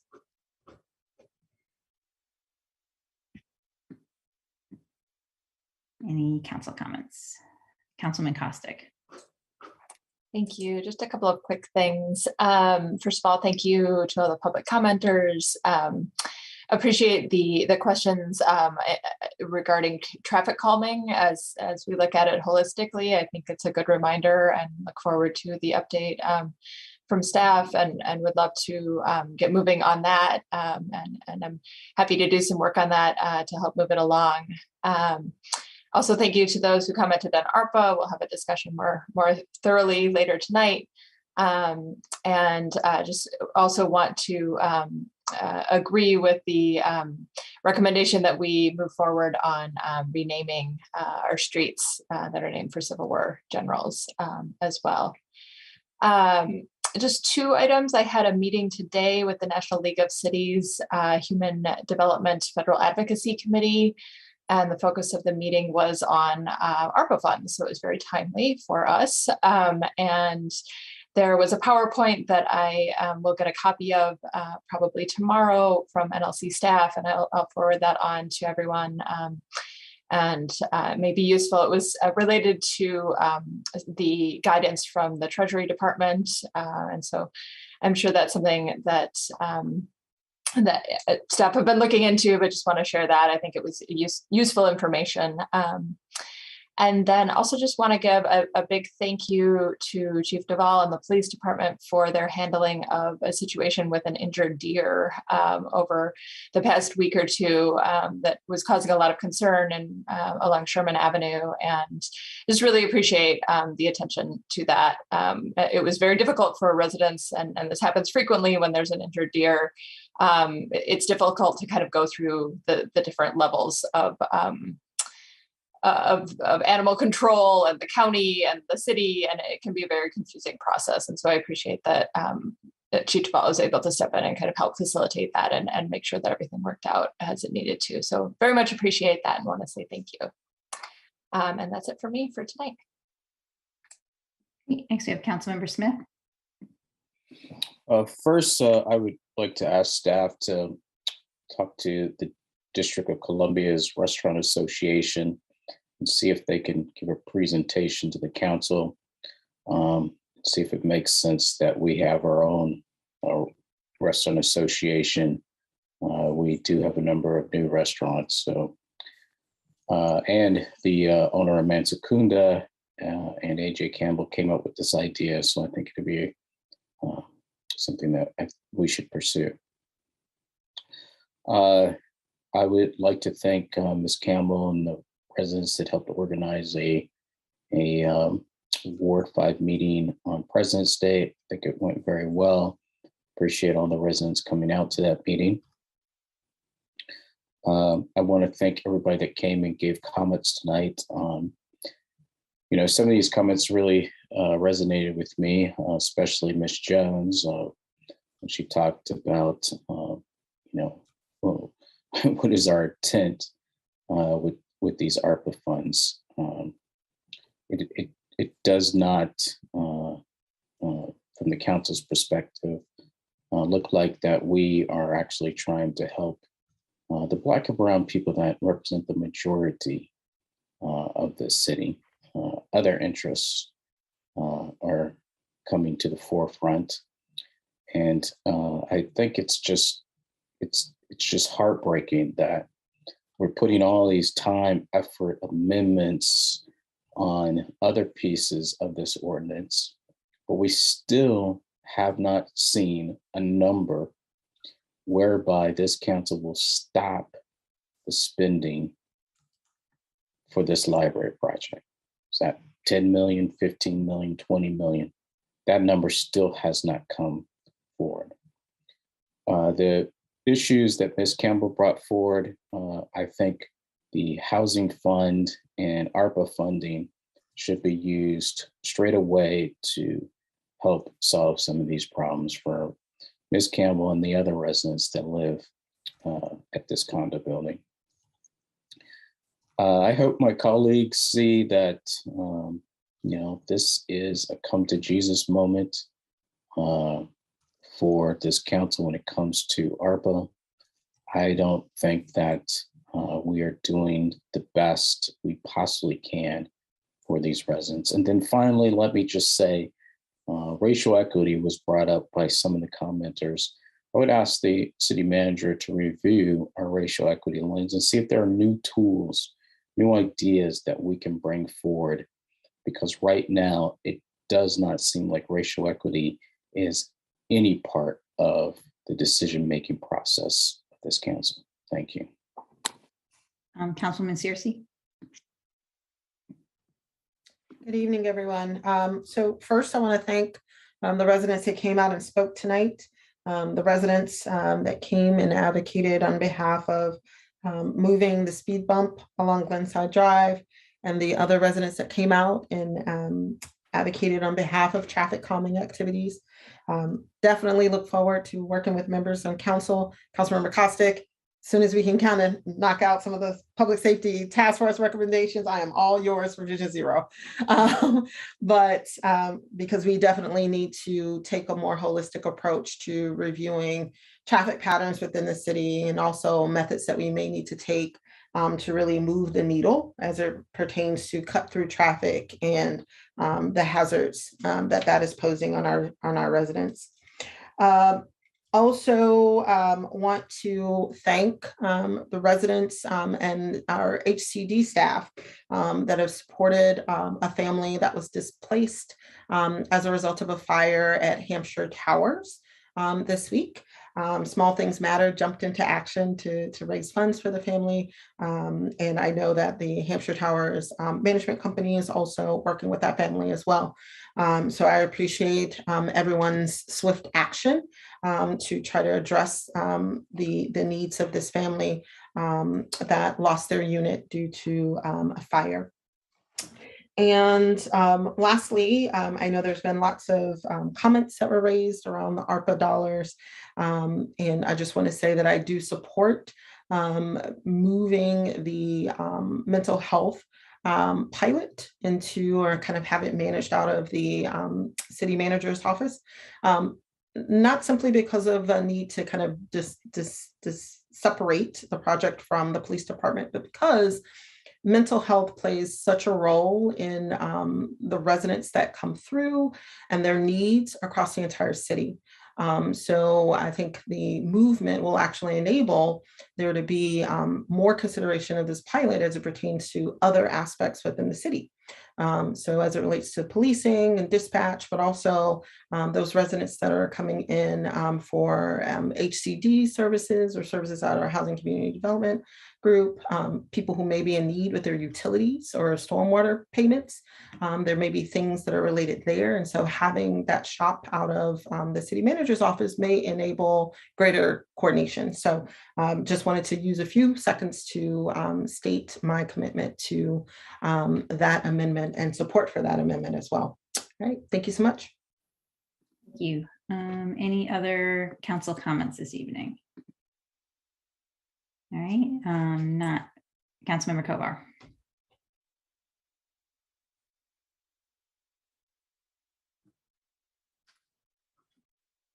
Thank you, Mayor, and thanks to everybody who spoke today during the public comment period. And we will, as several of my colleagues already said, get into a number of those issues when we move on to the ARPA voting section and also the presentation regarding the Reimagining Policing Task Force. So I look forward to all of those, and will certainly be commenting more specifically on ARPA when we get there.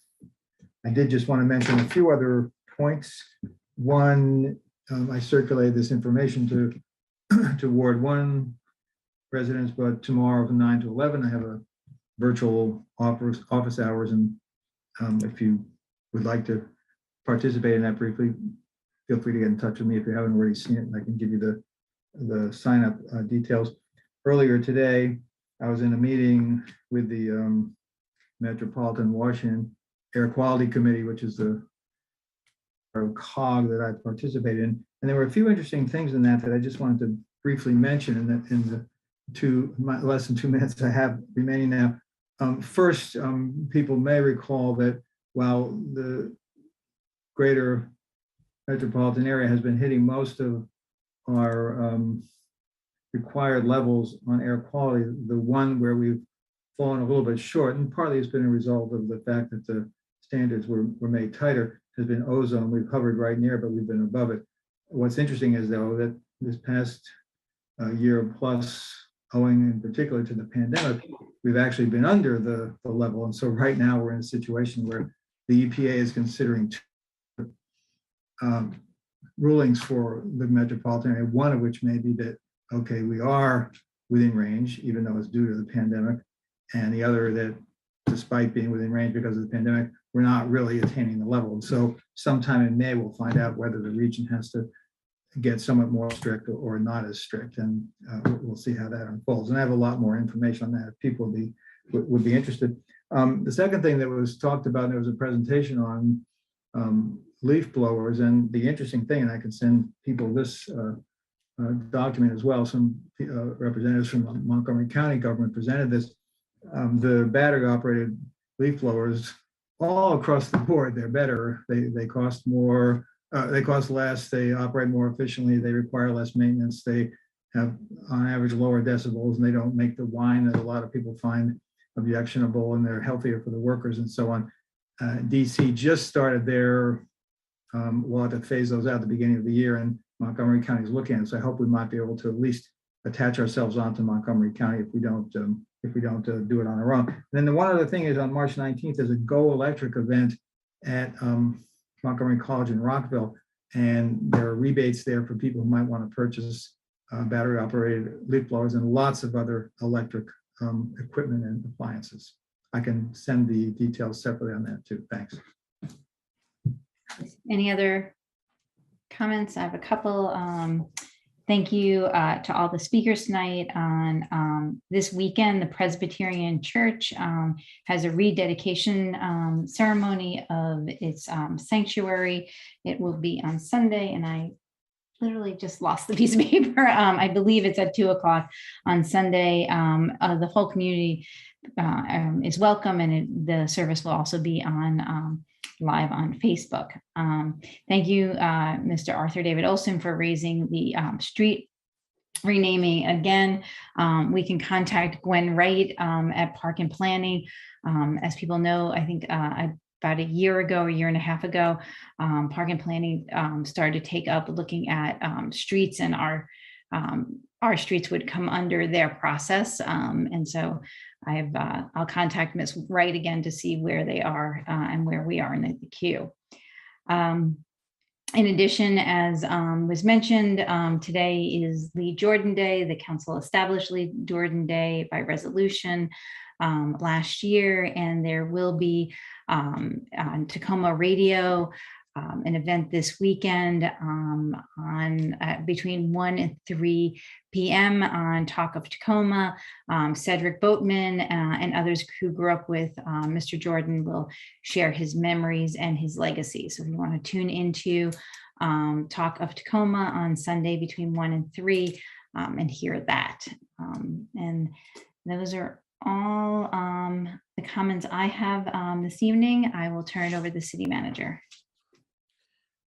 Thank you, Madam Mayor and members of council. This evening, just a few updates. Just want to share. Staff has been working very hard. Don't see Councilmember Siemens tonight, but I know in his ward he had the Maple Towers fire victims that were displaced here in our community. It was due to our leadership in housing community development. I'd like to call out the director, as well as our Alex Cross, as well as our housing manager, Grace Wiggins, their leadership, and really Grace being on the ground to help navigate and provide assistance to those who were displaced in our community. Right now, they're still working with the county, and there's a new situation that has creeped up as recent as today that Councilmember Siemens has shared with everyone. But I just want to let you know that we're continuing to provide assistance as best we can to help those families here in our community. The second item, I would just say that in regards to Ms. Campbell's comments tonight, I know that members of our housing community development staff, in particular our housing division, has been in contact with Ms. Campbell and has provided some email correspondence with Ms. Campbell with, I do not believe, maybe not everything, but I've seen some emails even as early as this afternoon going back and forth, trying to address some of the rental license issues and some of the other issues as relates to where she and others live. The other news, I want to turn over to Deputy City Manager Jessica Clark to provide an update on tax duplication, an issue that we've been dealing with, seems like over the last 20 plus years. Ms. Clark? Sure. Thank you, City Manager Fox. And yes, I did want to provide an update as to where we stand at the county level in terms of tax duplication reform. So Expedited County Bill 222, which concerns the Montgomery County Municipal Revenue Program, as well as a $5 million special appropriation for the county's fiscal year 2022 operating budget, has just been approved by the County Government Operations and Fiscal Policy Committee as of February 10th, which is great news. And for some background, Expedited Bill 222 and this special appropriation are the result of more than 6 months of intensive negotiations between the Maryland Municipal League Work Group, including Tacoma Park, Gaithersburg, Rockville, and Chevy Chase, along with the county executives team, to ensure that feedback from municipalities was fairly incorporated into the bill. Bill 222 does several things. It alters the reimbursement calculation for eligible costs for tax duplication. It provides a timeline of when reimbursement activities must be accomplished. It amends reimbursements for police services, and it provides for a phased-in implementation period for the updated tax duplication payments for municipalities in Montgomery County. The expedited bill and supplemental appropriation will return to the County Council for approval on March 1st. Assuming the supplemental appropriation is approved by the County Council on March 1st, Tacoma Park will receive an additional $410,883,000 in tax duplication revenue for this fiscal year, for a total of just over $4.6 million for fiscal year 2022. And then the county executive has already developed the county's fiscal year 2023 operating budget, assuming that this expedited bill with the updated payments for the municipal revenue program will be approved. So the county budget and appropriation process for fiscal year 2023 is expected, as always, to conclude in mid to late May. And so Tacoma Park, under the new reimbursement formulas, is set to receive a fiscal year 2023 tax duplication payment totaling just over $4.3 million, which represents 80% of the phase-in. And that'll be phased up to just over $5.3 million by fiscal year 2025. And I'll just say that overall, the update and codification of a path forward on property tax duplication, and the fact that Tacoma Park, along with our MML counterparts, were able to reach this compromise agreement with the county executive's office on appropriate reimbursements really reflects the culmination of what has been a decades-long issue. We greatly appreciate the county council and county executive's leadership on this issue. It really is an important and long-awaited step forward in the county's partnership with municipalities. And we know that the improved implementation of these payments in support of our municipal services will benefit all of our residents.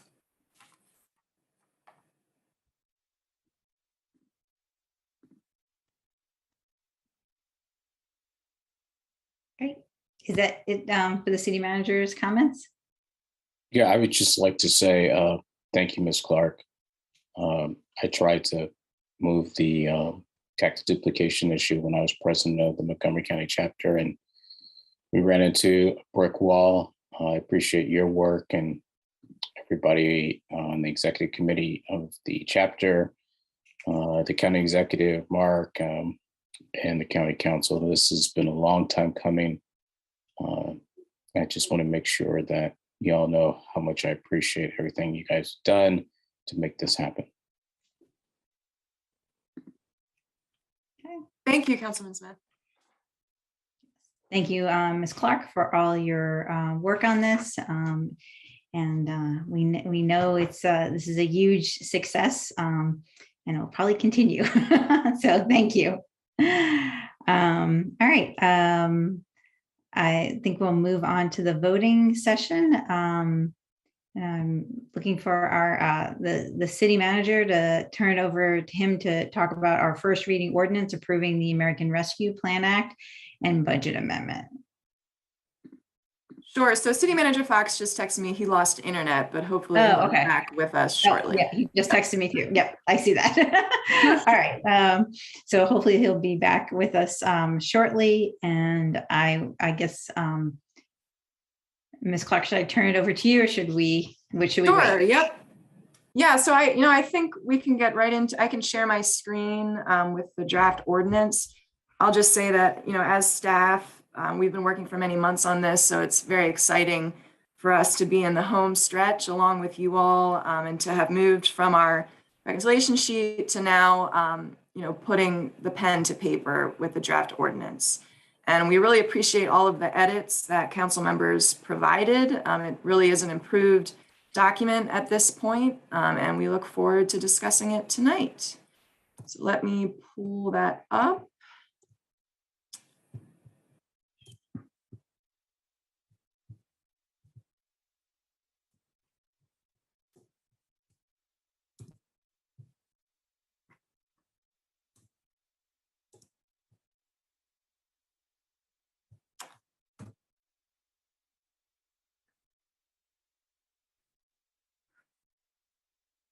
All right, I'll zoom in a little bit. I hope that's legible to everyone.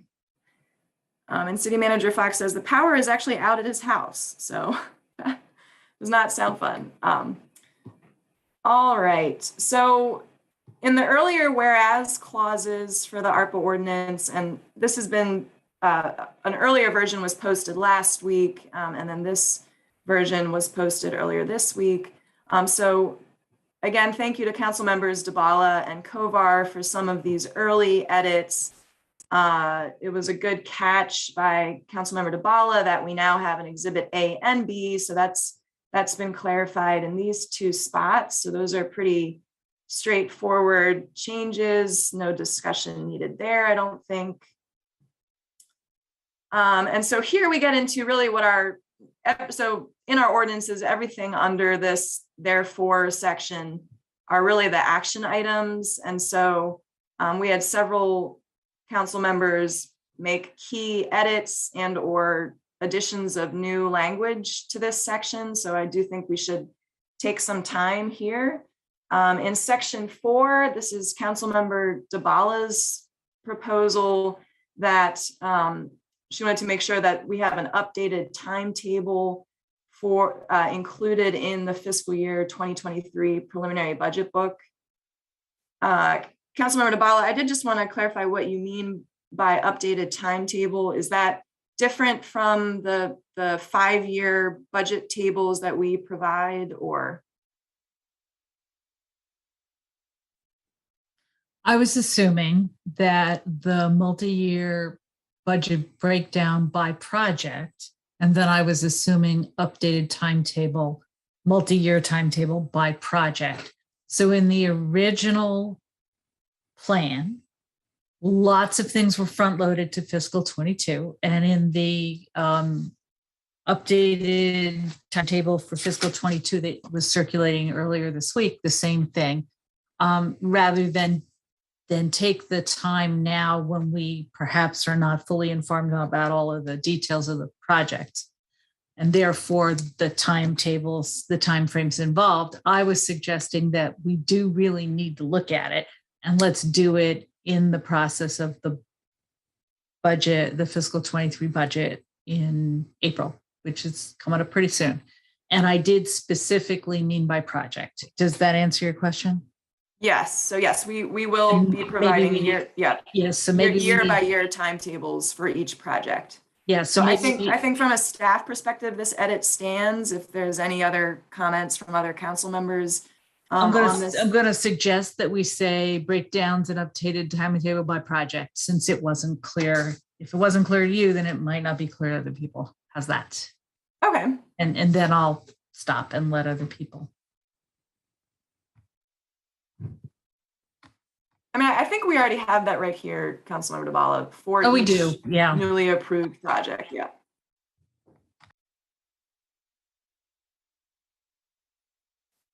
All right, so that edit stands. I don't see, oh, actually, I see a hand. I'm sorry, I see a hand. Real quick. You know, I hope when you guys present the operating budget, that it is what we have done in ARPA is not intertwined in that budget, that ARPA is as an appendix, an addendum, whatever you want to call it. So we know exactly where ARPA stands, and we know where the operating budget to run the city stands. I don't think That was my understanding also. Yes, Councilmember Smith, I think that's a great point. And definitely we want it to all be in one place in the budget book, and we are planning on having a section just for ARPA. Okay, because it would just be too difficult to try to track both budgets at the same time. Right. All right, and then in section 5, I think Councilmember Kovar made edits just to this. I think this language does really help clarify, you know, the timing of the preliminary budget, and clarifies that because we'll be, you know, presenting again the multi-year breakdown of the ARPA spending plan in the preliminary fiscal year 2023 budget, which will be released in just a few weeks.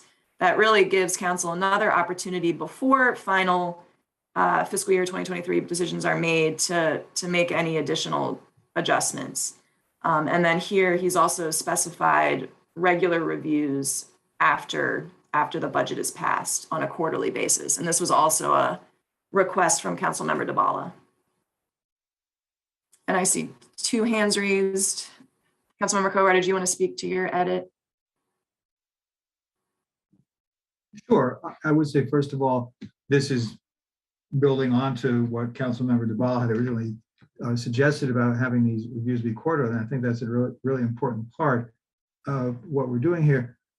I suggested adding a few of these really just from the point of view of clarification, because it struck me that it said we'd be reviewing on a quarterly basis, but there's a lot of ways to review things. And I just thought it was important to specify that we would have actual work sessions to do that. And then additionally, the first part of it was a little bit unclear about when, saying that it would come before the final fiscal year budget decisions. I wanted it to be clear that it would be in between the time when the budget is proposed, which would be in early April, and before the final votes on the budget, that there would be a period, a time within that period for us to do that. And then the last thing is section 6, which was added, and I've suggested some additional points to it. I just referenced that in section 5 because section 6 is the one point where, as proposed here in this document in the yellow, we're saying that the reviews would be more frequent than quarterly, and that would only apply to a smaller number of the components of it. So that's an explanation for what I've proposed here for section 5. Right. Thank you, Councilmember Kovar. And I think from a staff perspective, we agree that this does clarify the timing and the distinction that for the particular projects listed in section 6, we're not going to wait until the next quarter. We're going to have work sessions on those sooner than the next quarter. So I think that's clear now. Councilmember Dabala, do you have a follow-up comment? I wanted to say about section 5 that this does build very nicely on what I intended when I proposed the quarterly work sessions. I completely support that section 5. On section 6, I agree also, and I'm just wondering how it interacts with an amendment that we'll talk about, a proposed amendment we'll talk about in a couple of minutes about the library specifically, but let's hold that thought. Okay. I did want to note that City Manager Fox is back with us and back on the grid, looks like. All right, and here also in red, Councilmember Kovar, previously we had just said facilities, but we now included more specificity. So we have not, specifically we'll be providing updates on the library project costs, community center renovation, and the recreation center redevelopment within the next few months. All right, seeing no further hands, Yeah, we'll move on to section. If I could just say a word about that. I know it's hard to run the document and also see the hands, but just a word or two on section 6, just again to clarify what I was proposing there. While for me, a majority of what is proposed, the programs that are proposed within this ARPA plan, the quarterly review works okay for that, in my opinion. There are a few projects, and in particular, I think those where certain aspects of them may still be up in the air a little bit.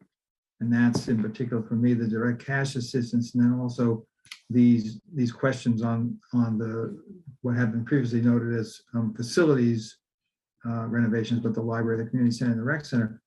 I think on those three, in particular, the first two,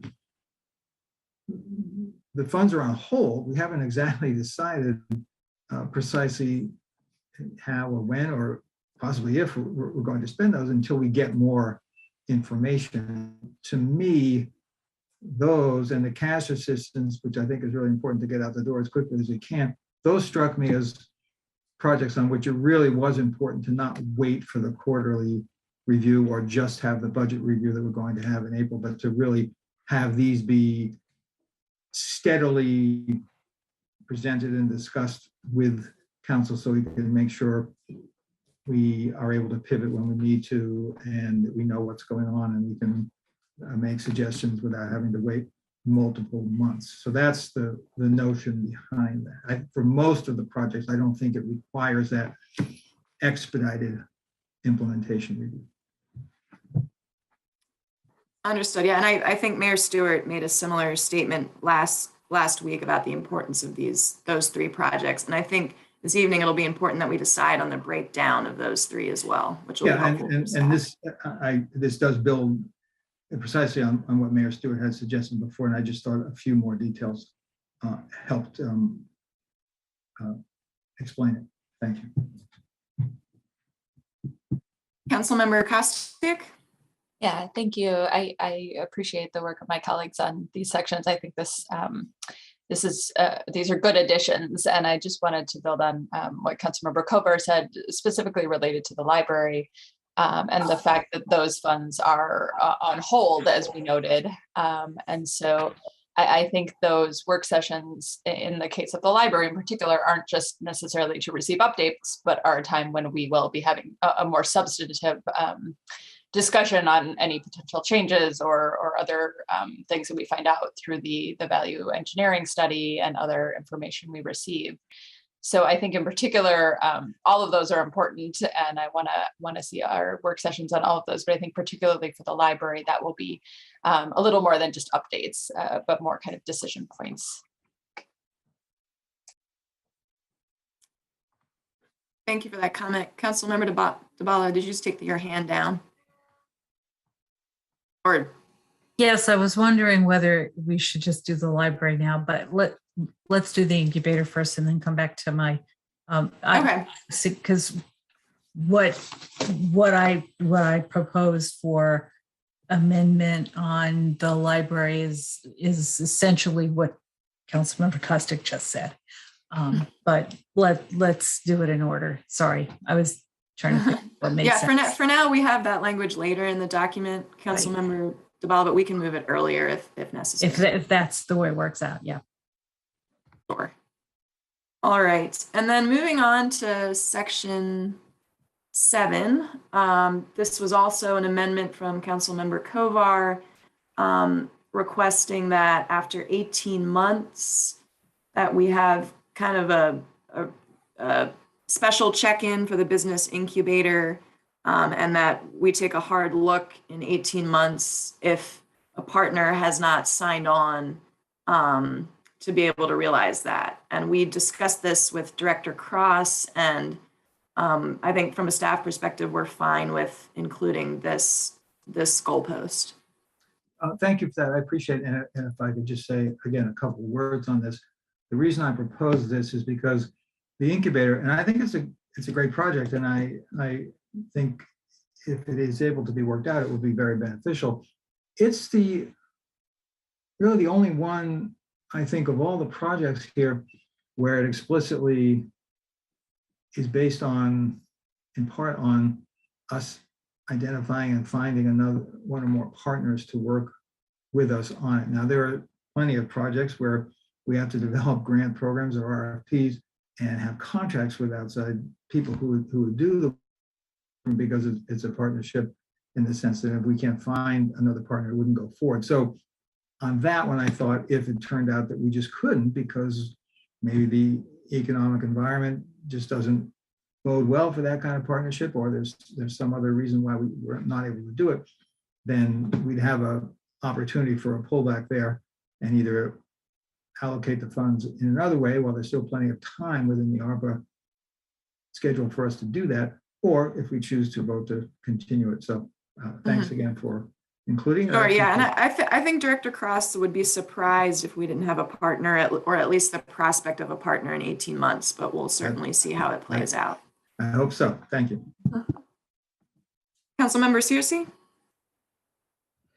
Yeah, I just wanted to say that I'm okay with this amendment. I agree with Director Cross that I don't think it's likely that we won't be able to find a partner, given that we're talking about an area that is right next to a purple line where there is actually construction that is happening now.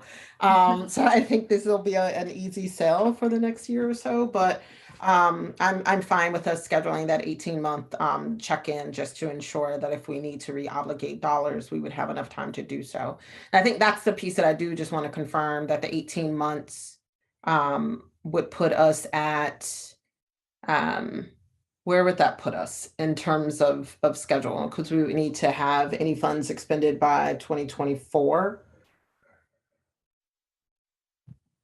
So yeah, it would be August of 2023 with the 18 months from this point. Okay. And our deadline for that 24 is what day? December 31, 2024. Okay. So that'll give us a little bit of time. And if we need to reobligate, I guess the question for staff is that enough time if we need to reobligate to be able to do that before that deadline? I would say it would be, and if we have trouble, we'll definitely confer with council way ahead of late next fall. Okay, thanks. Yeah, and I think that kind of overlaps with some of the edits that were made in prior sections just around that ongoing reporting. So it'll make it a little easier for us to see if there's some difficulties that are coming down the pike. And then, it could be the case that, we plan around that period to make other decisions if we do have other projects that are running, under budget or maybe aren't getting off the ground, or expenditures aren't happening in the way that we would like, and then we would be able to make some decisions around reobligating those dollars.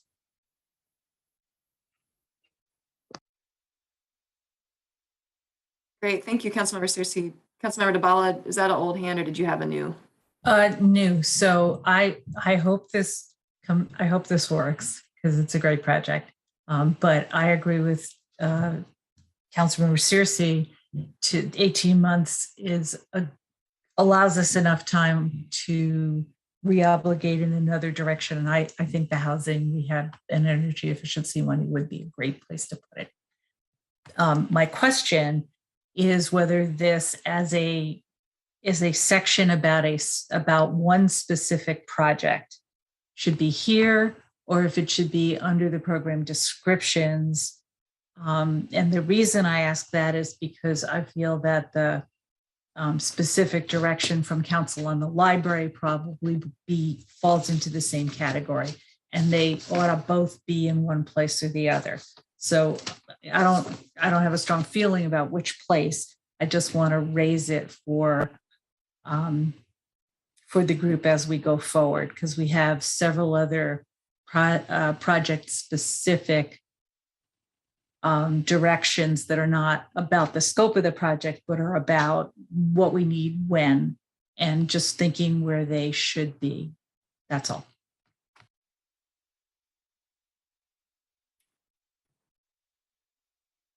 So Councilmember Duvall, did you want to create a section 8 now, or you want to wait until we get to the project descriptions? Let's look to it now, if you don't mind. Okay, sure. Let me just just groundswell of support for moving section 7 into the program descriptions. Sure. So I'm just gonna jump quick to 19.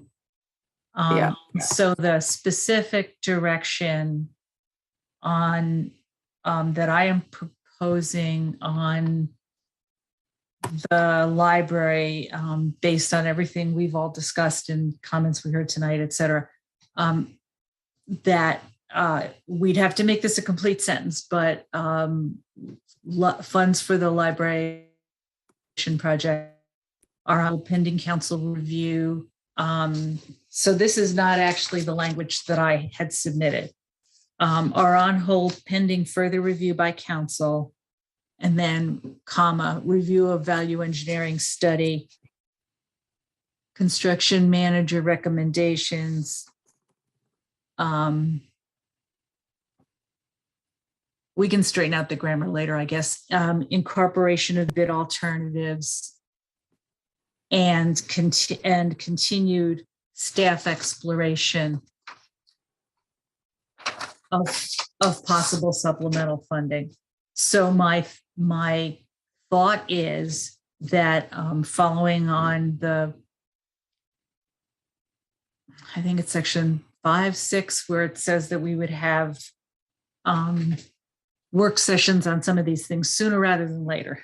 So on the library specifically, the further review that's contemplated in section 6, we would look at the value engineering theory, the construction manager recommendations, the present incorporation of bid alternatives into the request for proposals, and we would hear what staff has to say in a little more detail about possible supplemental funding or not, so that not everybody understands what is and isn't possible in terms of other sources of funding.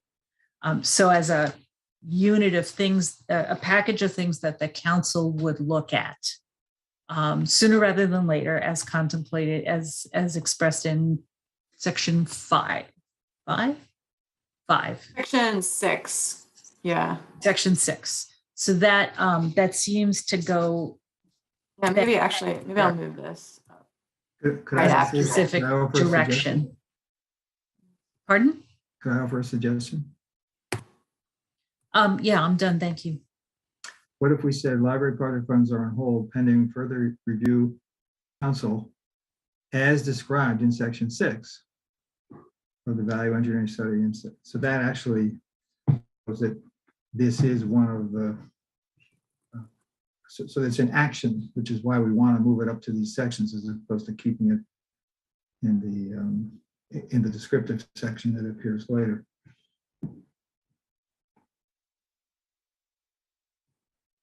Great. I think that works. And I can fix the formatting later. Exactly. I was thinking we could fix the grammar and formatting later, but sure, that makes sense to me.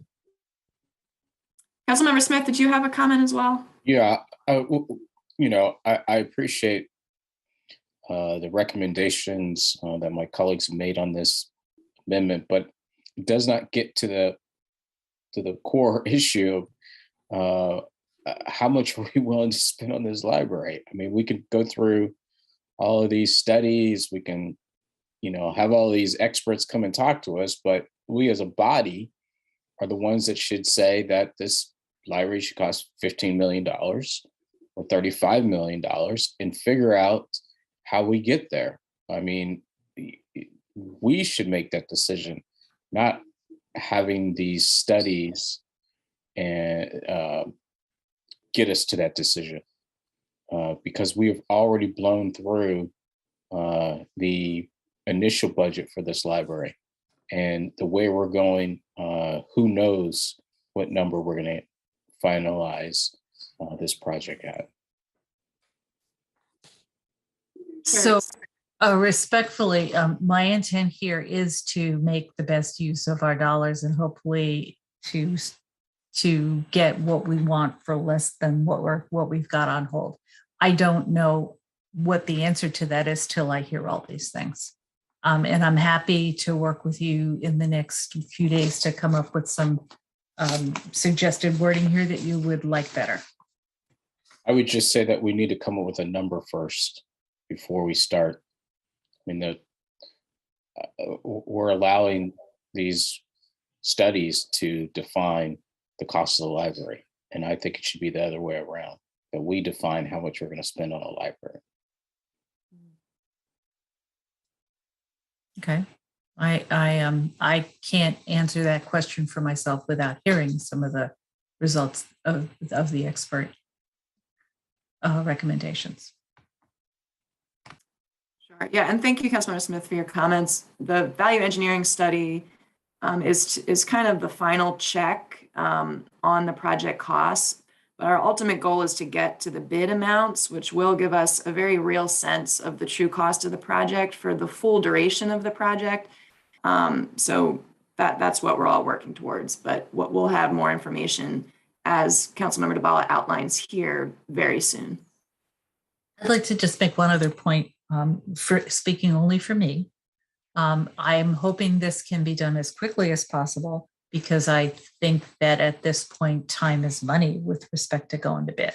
So I personally am not looking to hold things up.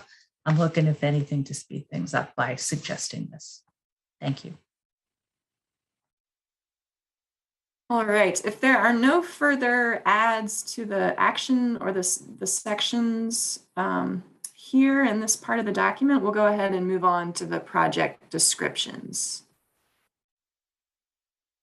All right, not seeing any hands, we'll move on to Exhibit A, which is text descriptions of each project. Starting in order here with the mental health crisis counselors, Councilmember Kostiuk asked to add this language.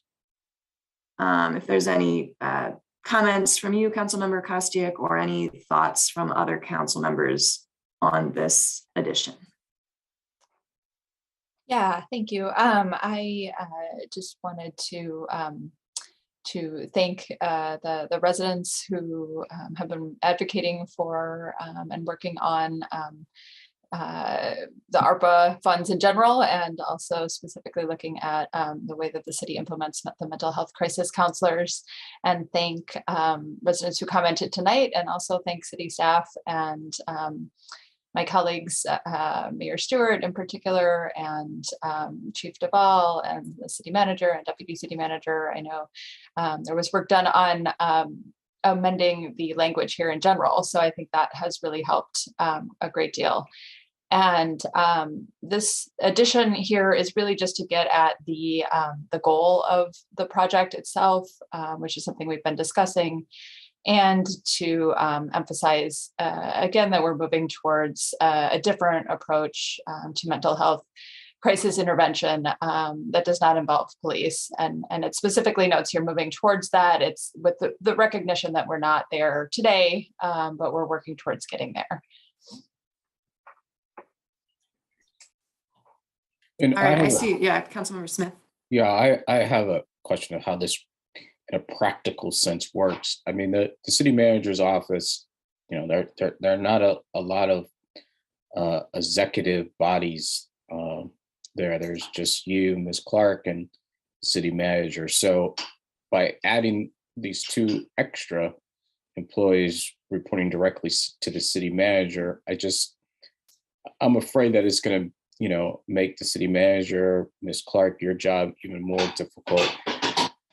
I get the fact that, you know, people don't want this to come out of the police department, but I do know that it is I get a sense, I don't know, I get a sense that it's going to be difficult for even more people to be managed by the executive suite.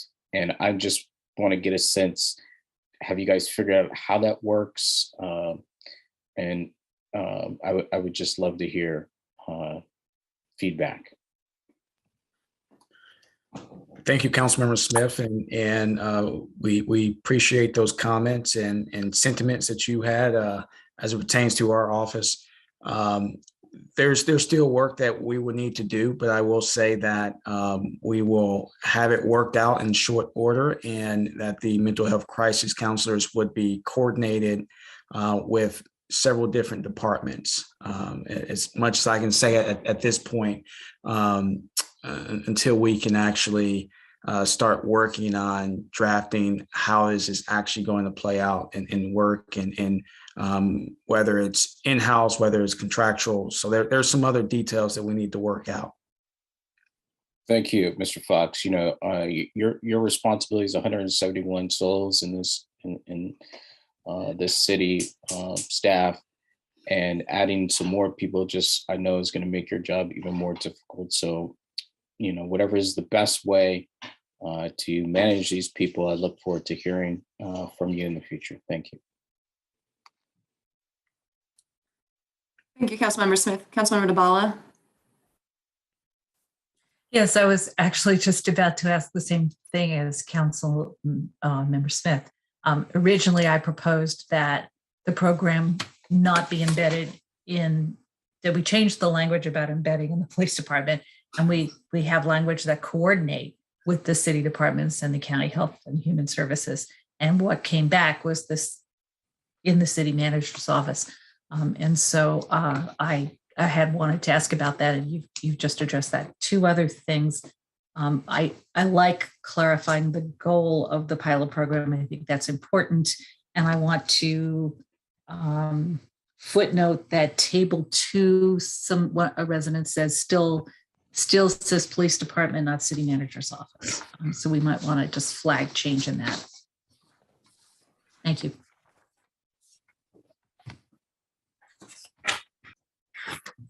All right, any other comments on this item? All right, moving on to social services partnerships. Councilmember Kovar made improvements to this section that make it very clear that there are 3 parts to this pot of money, 3 different projects, not only direct cash assistance, but also grants to nonprofits, as well as our Community Navigators program. Councilmember Kovar had, in addition to the new language stating the purpose of these 3 programs and some of the procedure associated with these 3 programs, also wanted to make sure that we made clear what the allocation is for each out of the 3 million, which we didn't have in the ordinance previously, and which we agree is important to clarify in this document. Councilman Kovar is proposing 2.3 million for the direct cash assistance, and then the remaining 700,000 to be used with some kind of split between the Community Navigators and the grants to nonprofits. This is a little bit different from the staff proposal that we made a couple weeks ago, which was to have a Community Navigators program totaling 600,000 and then setting aside 600,000 for grants to nonprofits, and then the remaining 1.8 million for the direct cash assistance. So, you know, I think from a staff perspective, we'll spend what you allocate, certainly, and the breakdown will kind of change how we design each of the 3, but looking forward to hearing thoughts from other council members. Ms. Clark, before you go to council, I just want to state in the staff proposal that we provided council in the last couple of weeks, the $600K for the Navigator program is actual costs. What we have seen that it will cost to actually run that program. So if there's any changes there, I just want you to have that information, because if we go with 2.3 for direct cash and 700K, we may need to limit the appetite towards how we do the community navigators, if that's the will of the council. Ms. Clark, can I just, can I offer a suggestion, since we may need to take a vote on this one, that we go through all the changes and we use this as an amendment? It might be just cleaner. Sure. Because I don't think any of the other items you're going through, there's any, I think consensus is on the council is supporting it. But this may be one that we want to do a vote. And I think having it, since we're voting on this item tonight, to do it as an amendment might be cleaner, so. Okay. So we can. So we'll hold table off. it until we move the ordinance, and then we'll come back to that piece. Okay, great. All right, so moving down to Councilmember DeBala, I think it's fine to have this here again. So this is your previous language and it's now added to the project description. Councilman Kovar, I know I had clarified this earlier today. Did you still have an outstanding question on this, the administrative staff amount? No, my question there was just, it almost seemed as if in item 20, we were saying in approving this, we were going to approve multiple years of administrative positions funding, but what you've, it'll be each year will be its own. Sure, yeah, we'll have an annual review. But we are obviously moving forward with hiring for these positions, and we're advertising them as the full funding period. Thank you. And I did have one other question on something that we just scrolled past. And if we could go back for a moment to the multifamily and the energy efficiency. I didn't circulate anything on this, but I had mentioned when we talked about these previously that I thought the higher numbers we had before were better, but there was also this question of the degree to which in either of these programs, if funds are provided for the renovation or the energy efficiency upgrades or some blending of the two, how does that work in terms of the retaining affordability and so that tenants don't see rent increases and so on? I know we have the rent stabilization, but it is something I've been concerned about. It was mentioned also by Ms. Jones, I believe it was also. Could that be commented on by somebody? So I think that's something that our sustainability manager and HCD director will be working through in the design of these programs.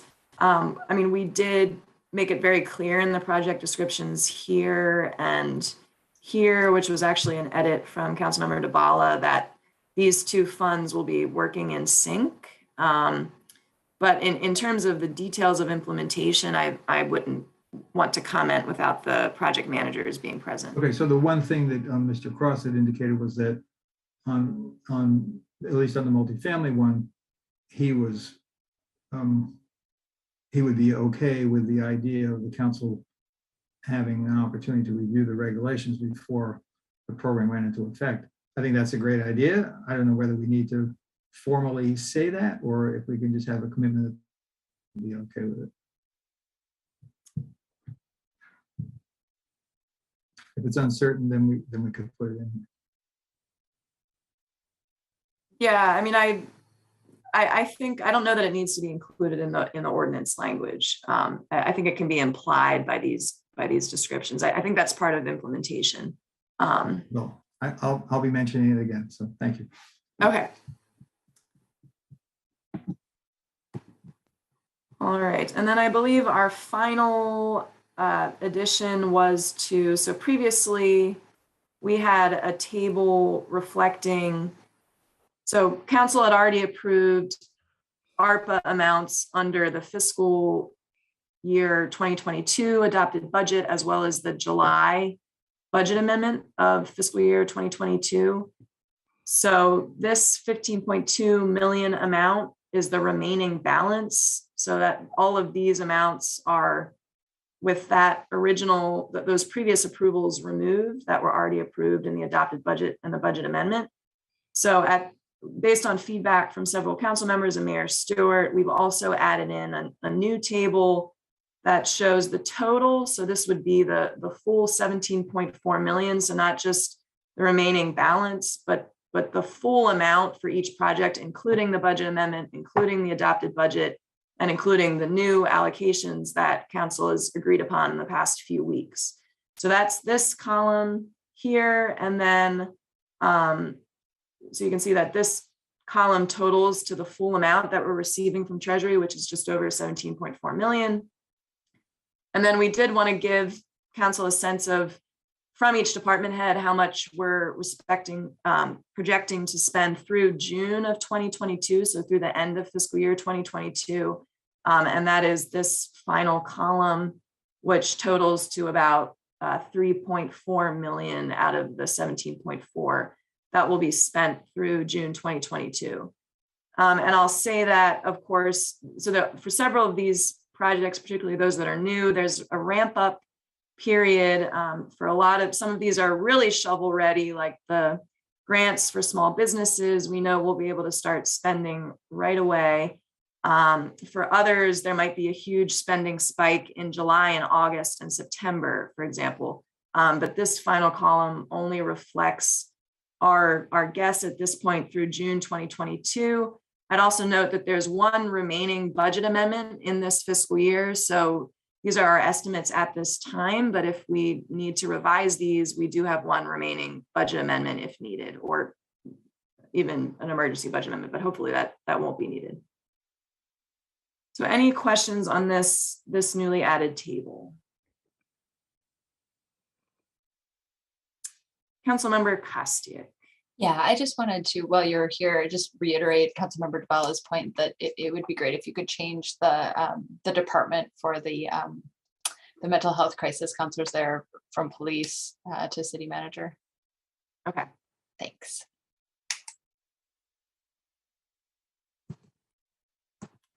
I'd also note that for the social services partnerships, we had the original staff breakdown here, but this will change depending on the results of the amendment vote.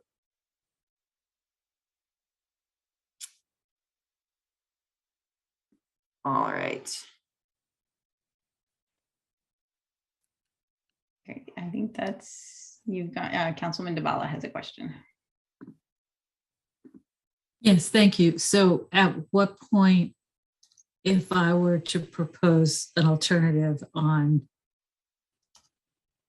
Councilmember Kovar's amendment to the 3 pots of social services money, am I waiting now to? Yes, we're gonna, yes. Thank you. I wanted to walk all the way through it.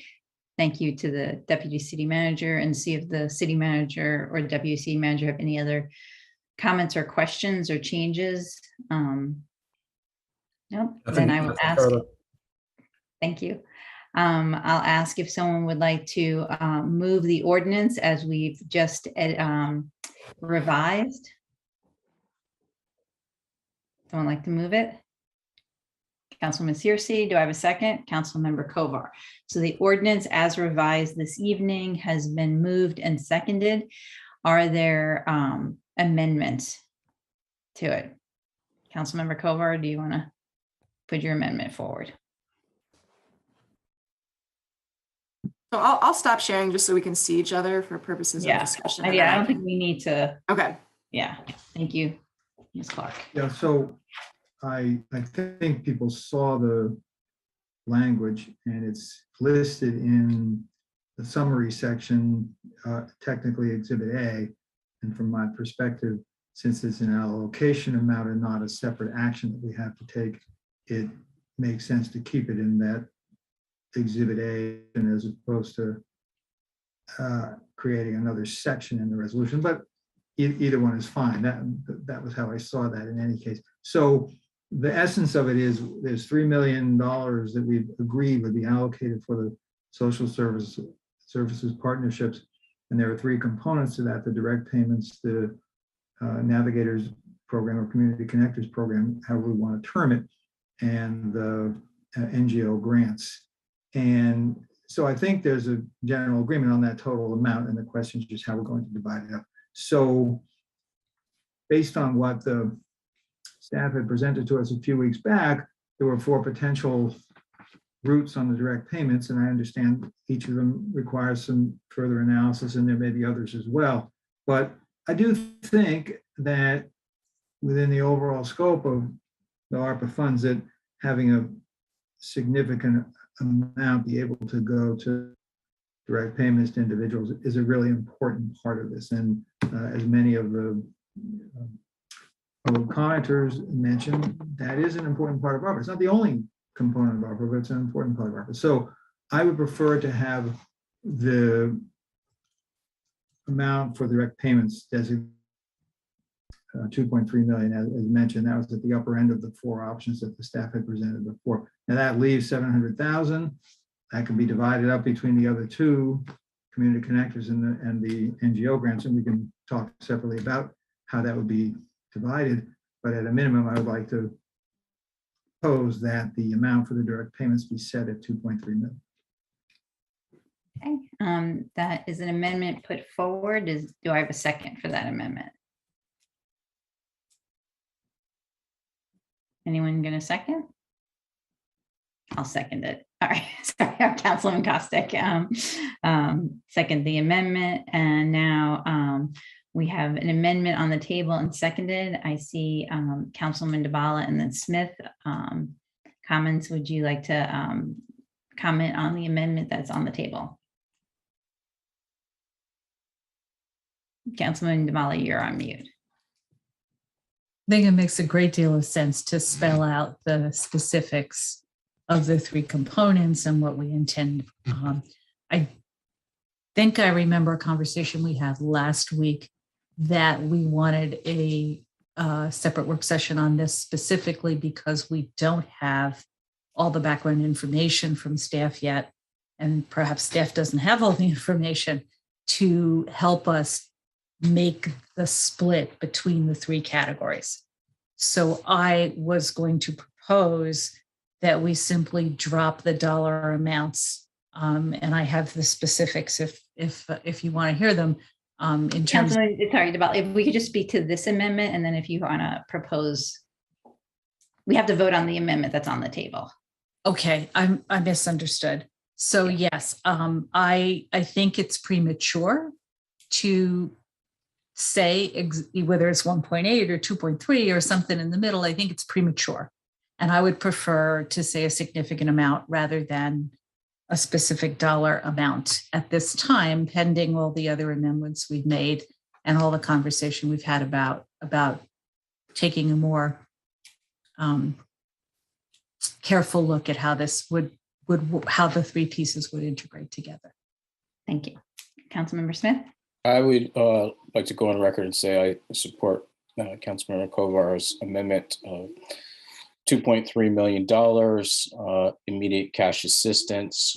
I will offer an amendment shortly on more money for the NGOs, but as of right now, I support Councilmember Kovar's $2.3 million amendment.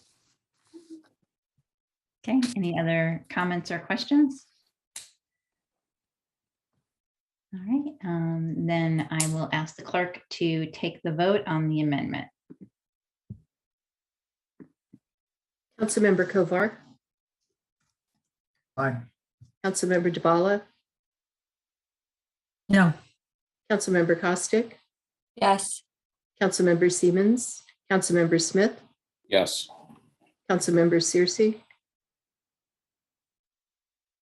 No. Mayor Stewart. Yes. All right, so that, I think if I Did I do the math? Yes, I think it moved forward. Sorry, I was just trying to remember under Robert's Rules of Orders if we were in a tie. I think if you're in a tie, then the motion doesn't move forward. I was trying to remember that since Councilmember Siemens isn't with us, but we were not in a tie, so that moves forward. Councilmember Smith, did you want to put a motion or an amendment forward? Yes, I would like to put an amendment on the table that takes $500,000 for the $4 million on hold for the library project. Add that to the NGO proposed project. I think that that project should have at least the same amount of money as the navigators. So that is my proposal. Okay, do I have a second?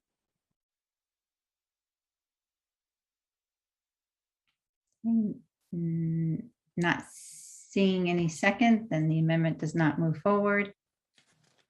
Councilmember Kovar, did you want a second or? No, okay, you have another amendment? I have a query, Okay. but only at the appropriate time. I think this is, unless does anyone else have an amendment to consider? All right, not seeing one, then your query is the time for the query. Well, and perhaps it could turn into another. So at the moment, having approved that 2.3 million, that leaves 700,000. Is it necessary to clarify within that 700,000 how the two components would be spent? In other words, from my perspective, I'd personally rather see a lesser amount than had been discussed devoted to the community connectors and something like at least a minimum of 250,000 for the grants. At the moment, it doesn't specify. So I really, my question would be, what would that happen? Is that just at the moment the staff, or would those programs be sort of merged, or where does that stand?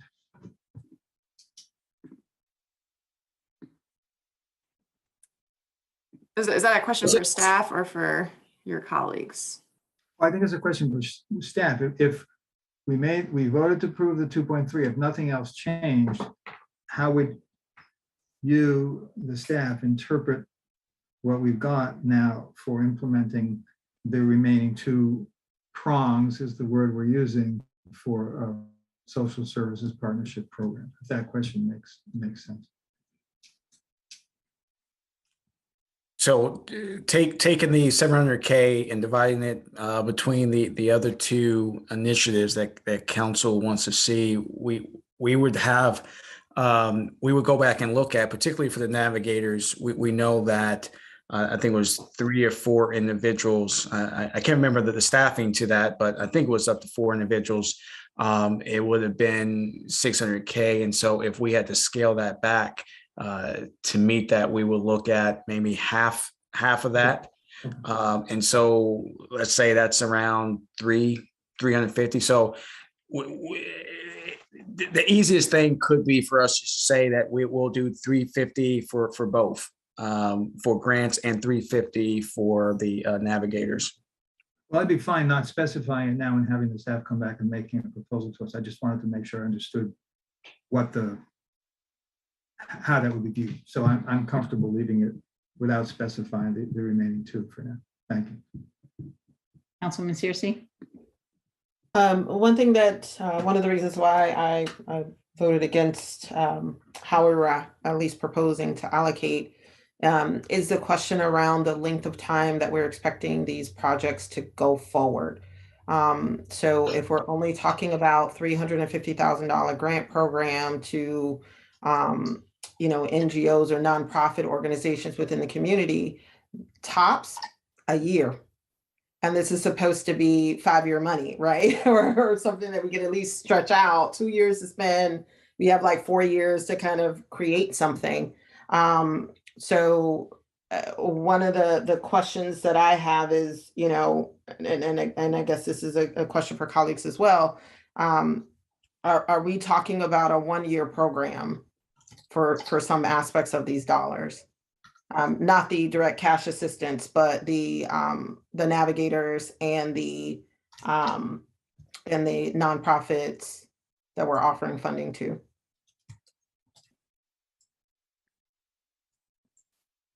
And if we don't know, that's fine, but I do want to make sure that folks kind of have that in the back of their minds when we're talking about how much money we're talking about here.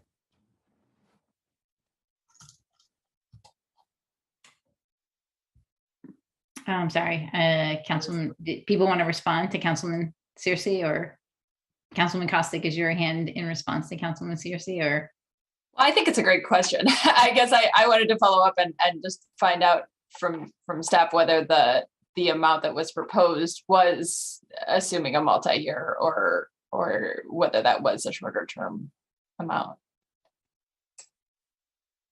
Councilmember Costick, the portion that I just threw out there, like I said, is more, we need to do a deeper dive, but I couldn't answer that. It could be a year. Not sure that the dollars with the 700K left over would stretch that far into a 24-month program. Particularly with the NGOs. Once that's out, we would expend all that as soon as we could, and then we wouldn't have anything else for NGOs. And can you remind me, I remember I want to say we put 200,000, but maybe that's not accurate, into the community navigators. Maybe it was 50,000 in the in the FY22 budget. So that would also be able to go towards that, right? Mm-hmm. Yeah. Okay. And then I have Councilmember Kovar and then Devala.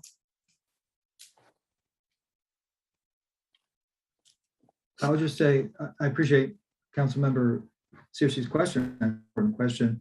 To me, part of the answer will depend on what the staff comes back to us with. And since this is one of those high priority implementation programs that we talked about in section, that we're talking about in section 6, then we'll hear from them hopefully relatively soon. And to me, we have the ability to expend this money out over the several years. There's nothing wrong with spending it more quickly, particularly on the grants, and having the grant money can be expended within the next year or two when the effects of the pandemic or the economic impacts of the pandemic are still being felt. To me, as a plus, I think the Community Navigators program was always anticipated to be, not a permanent program because ARPA is not for that. So it was going to be something that we would be testing out. And I think there's still enough that we can test out, particularly if we supplement it with whatever we have that already in our budget. So I see this as, we can't do everything that we want to do. I argued that we shouldn't spend the money on the community center atrium and lost that vote. This is an effort to try to do the things that make sense. So it's a fair point, and going forward, we'll have to look very closely at that, but I see it as workable. Thank you. Councilman Devala. Yes, I just wanted to say that one of the reasons that I voted no on the previous proposal is just exactly this, that having one-year money for the community connectors and one-year money for grants seems really short-sighted to me. But I look to staff coming back and saying what can be done with the different combinations of dollars. And if we have to revise our thoughts, then at that point, I suppose we could. But I'm pretty concerned about it. And I also had been planning to ask about the money that we put aside in the regular budget for the Navigator program, but Councilmember Costick beat me to it. Thank you. Councilmember Costick, do you have another?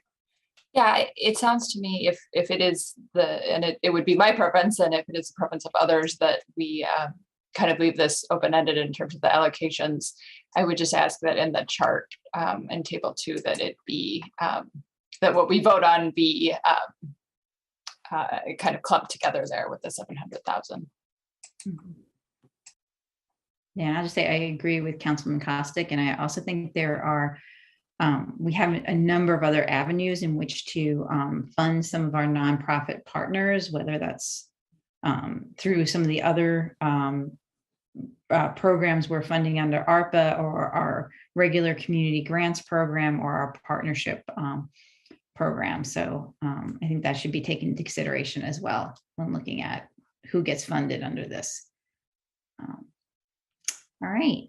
Anything else on the ordinance?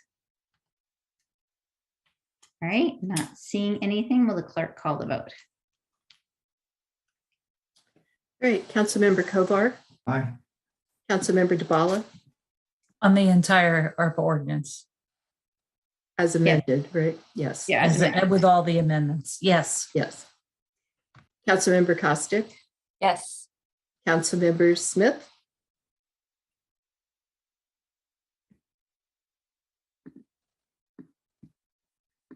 Councilmember Searcy, Aye. okay, it seems that Councilmember Smith is not voting. So he's abstaining. I guess. Okay. Yeah, I don't think you called me. No, I heard you. It's an abstain, I assume. No, me. Oh, sorry. Are you talking to Councilmember Smith or who you? I would record that as an abstention. Okay. Unless somebody tells me otherwise.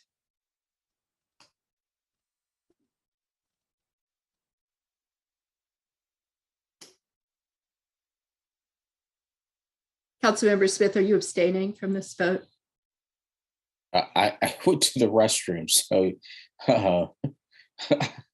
I didn't have an opportunity to vote. Okay, so the council is voting on the ordinance as amended. And so far everyone else has voted in favor of it. I will vote yes. Thank you. Mayor Stewart. Yes. Okay. We will now, just to note that we have, I asked my council colleagues to be conscious of the time. It is now a few minutes before 10 o'clock. We are to end our council meetings at 11 o'clock unless there is a sense of council to continue. We have 3 work sessions this evening that we are going to try and get through. The first is on the traffic calming request that we heard public comments on. I'll turn over the city manager to kick us off on this.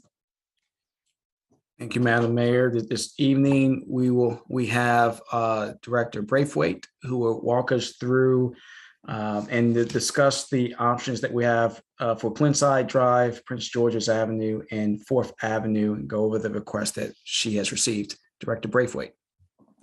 Thank you, City Manager Fox. I believe in the cover sheet, I've tried to detail fairly explicitly both the process that the neighborhoods went through to make the request, as well as the department's review of those requests, and some very specific details about the location of the requested either speed humps or curb bump outs on each of the 3 applications. So in the interest of time, I will assume that council members have had an opportunity to read that. Unless you want me to go through it specifically, then I'm happy to review it, or we can open up to specific questions on any of the 3 requests. Let me just open it up for questions. I just had a question on the Glen side. What was being proposed? Because I know we had 2 commenters tonight on that. And so I just wanted to clarify that we are moving the speed hump from outside of Deborah's house. And are we putting in 2 speed humps or just Yes. 1? Okay. That's the proposal based on my understanding and review. I would want to go back and remind council that the original speed hump placement was developed by a traffic study that was done for the entire neighborhood of New Hampshire Gardens several years ago. So the outcome of that process was to identify not only the traffic circles, but speed hump locations based on a neighborhood-wide engineering study that went far beyond just that block. So the original speed hump location was placed mid-block on that block of Glenside between Ann and Glenside Court. The request that we've had based on the more recent concern with speeding traffic is that there was concern that the speed hump in mid-block was providing an opportunity for cars to get up to excessive speeds through half the block, go over the speed hump, and then speed through the second half of the block.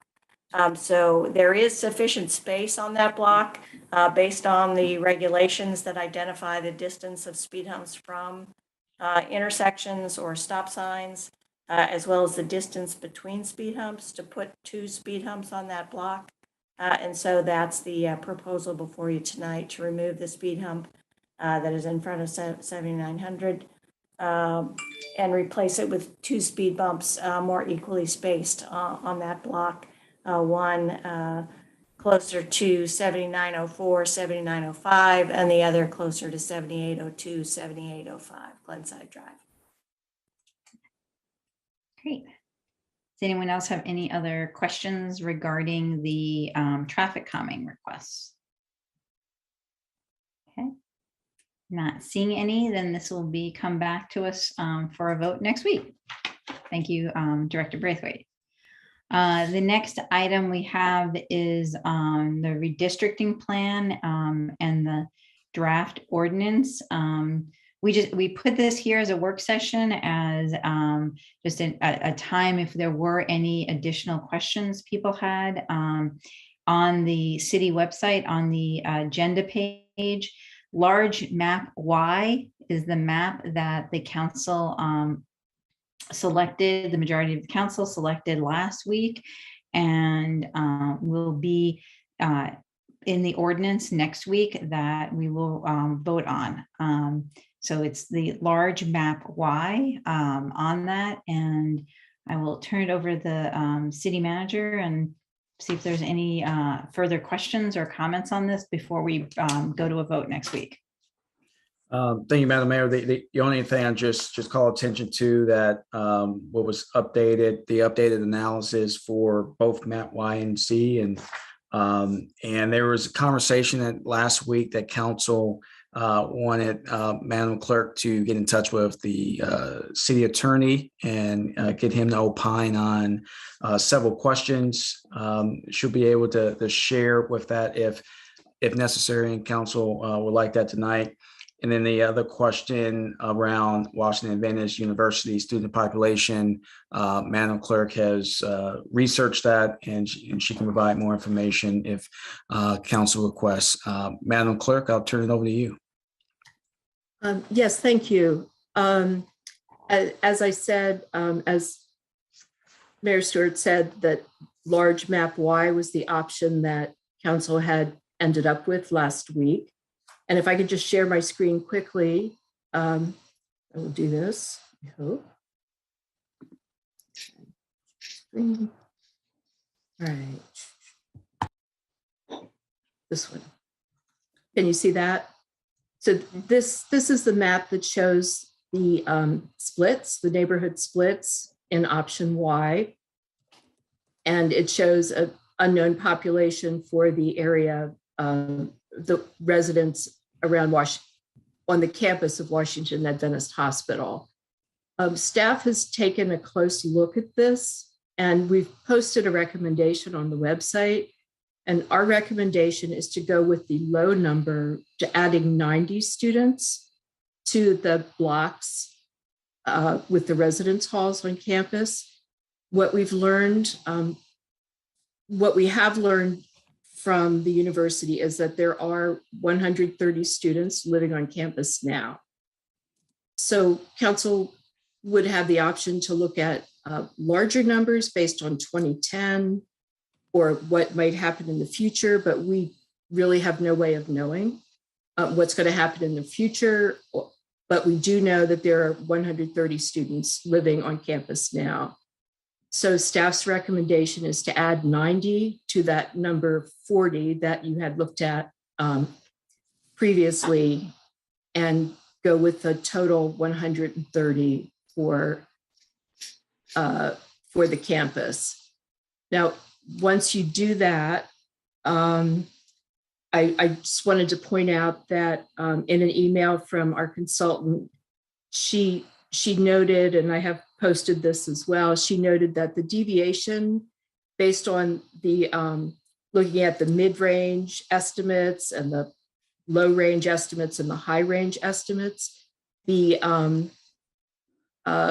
deviation is getting closer to 10%, and she wanted to put in just a plug for your consideration to consider putting the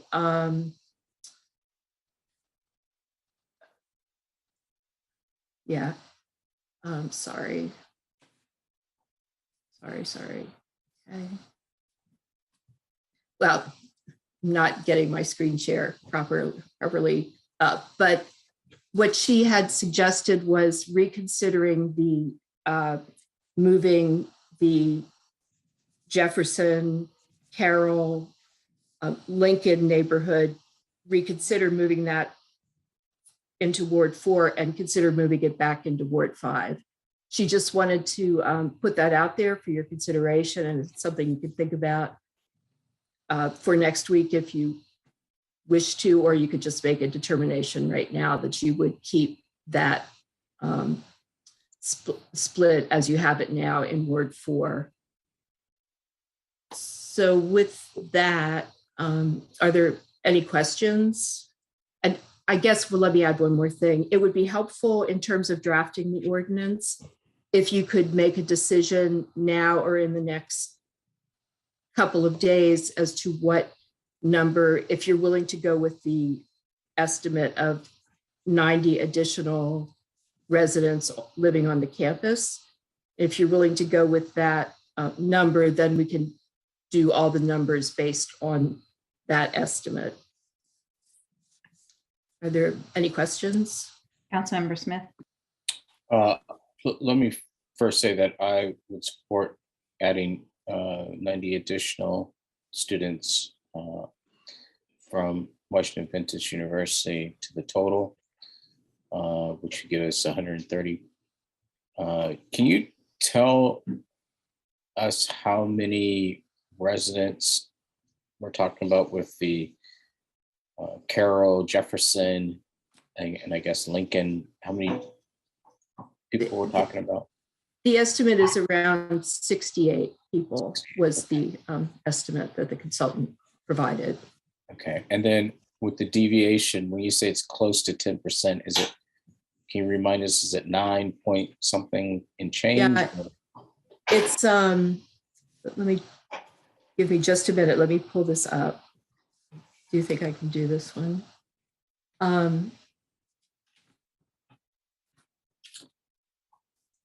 Here we go.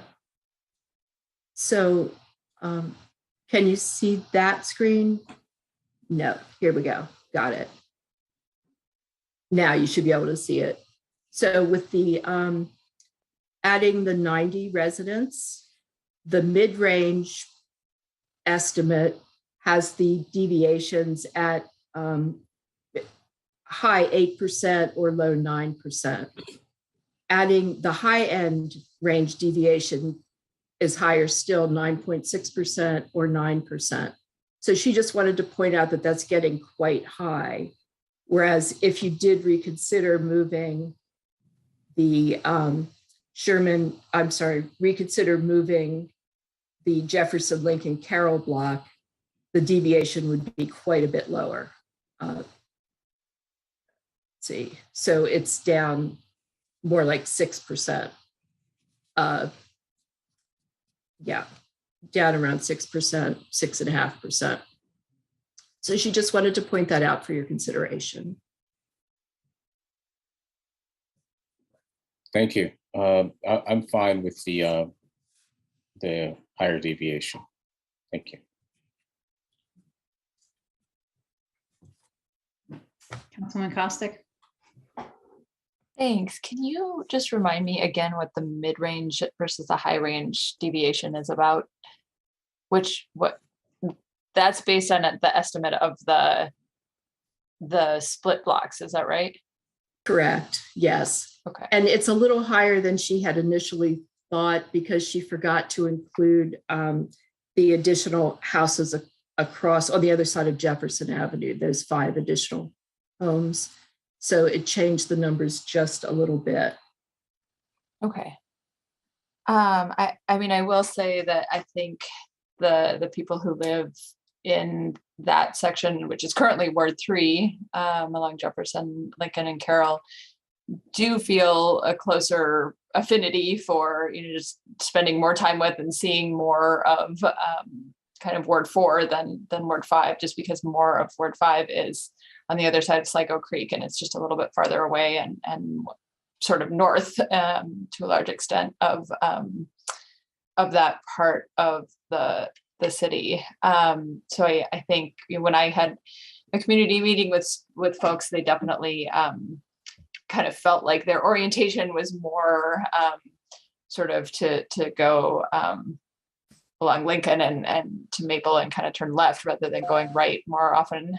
Felt a little more connection to Parkview Tower there than to Essex House and then the northern part of Ward 5. I mean, I can certainly, I'm willing to consider if it makes sense from the perspective of balance to see if it would be valuable to move that block into Ward 5. And if we did that, we would definitely want to do the census block split on the other side then of Lincoln.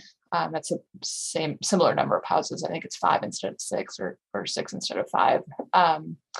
But I do think the other thing we talked about was the value of kind of reducing the number of splits along Carroll Avenue there, and having so many wards sort of interacting right in that one section of Carroll could be a little difficult given the need for a lot of changes there and advocacy with SHA. So I think if it's possible to keep that where we have been talking about it, I think that would be best. But I'd be curious. I know Councilmember Siemens isn't here today, so I don't know what his perspective is from Ward 4. But that's sort of what I've heard from that neighborhood.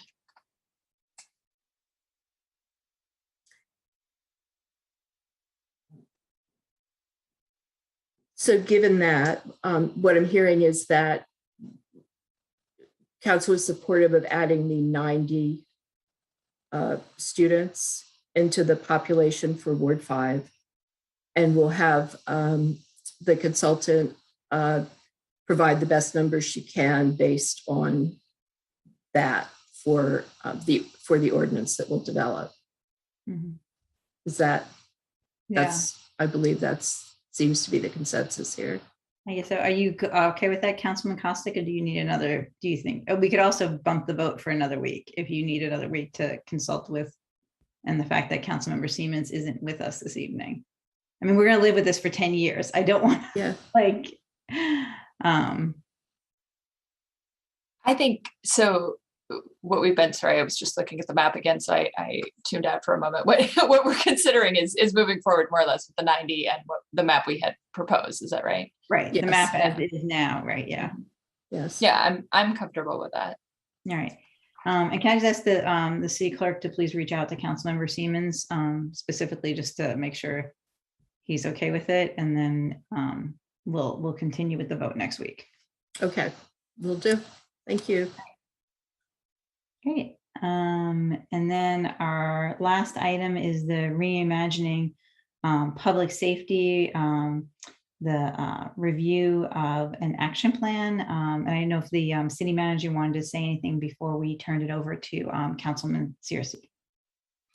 Thank you, Madam Mayor. I just want to recognize Mayor, Councilmember Searcy, and Councilmember Siemens for the hard work that they have done to this point to take the conversation that we had last fall and put the 50 recommendations into buckets where in collaboration with staff, we'll be able to, in out years, work on providing necessary updates to each of those buckets of what we've already done, currently working on and will do in the future. So I want to thank the three of you for all the work that you've done this far.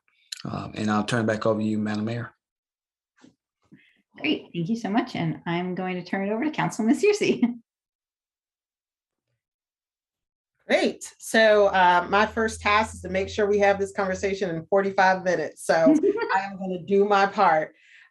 So one of the things that we wanted to make sure that we could do is not just think about the recommendations that were made and some of the information that we've already been provided, but to really try to create this overlap of what we know the intent of the recommendations are, what we know to date that we're doing, and then to try to have a conversation amongst council around what we think some of the next steps should be in order to make sure that we've adequately addressed the recommendation and have an implementation plan.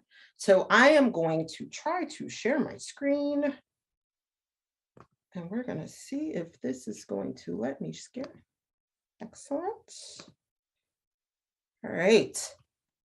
And so please just let me know if folks can see my screen. Excellent. Right. All right, perfect. All right. So again, the goals of this presentation are fourfold. One, to just remind us all about the recommendations that came out of the Public Safety Task Force. So just to kind of refresh folks' memory. Second, to propose a thematic approach to identifying the priority actions that we believe are needed to address the stated recommendations. And then to also discuss actions taken to date and whether additional actions are needed beyond those that we are aware of right now. And to also discuss next steps, including whether any future work sessions are needed. So just to remind folks, we heard during public comment, the Reimagining Public Safety Task Force was developed responsible for developing recommendations to make Takoma Park a safe, more livable community for all residents, with an emphasis on addressing racial inequities that exist in government and services involving and around public safety.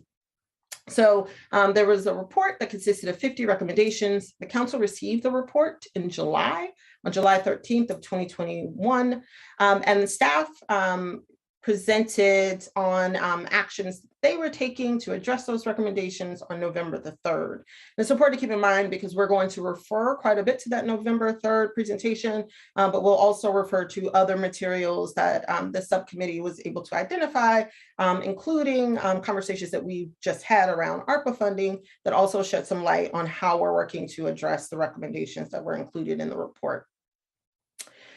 So we met and thought through these 5 proposed themes, with the goal being to really try to call out things not just based on how they relate to one another, but also how council makes decisions. So we tried to group those recommendations in a way that highlighted a theme, but also related to what we do and who would be responsible for implementing the recommendations. So we identified 5. The first is community engagement and education. And those are the recommendations which focus on new ways of engaging the community, including data transparency and or educating the community around public safety issues. We called out new and expanded programs as a separate theme. And those are recommendations that relate to creating new community programs or new efforts. The next group or bucket are council external advocacy. There were some recommendations that would require the council to advocate at state, county, or local levels in order to see those changes happen.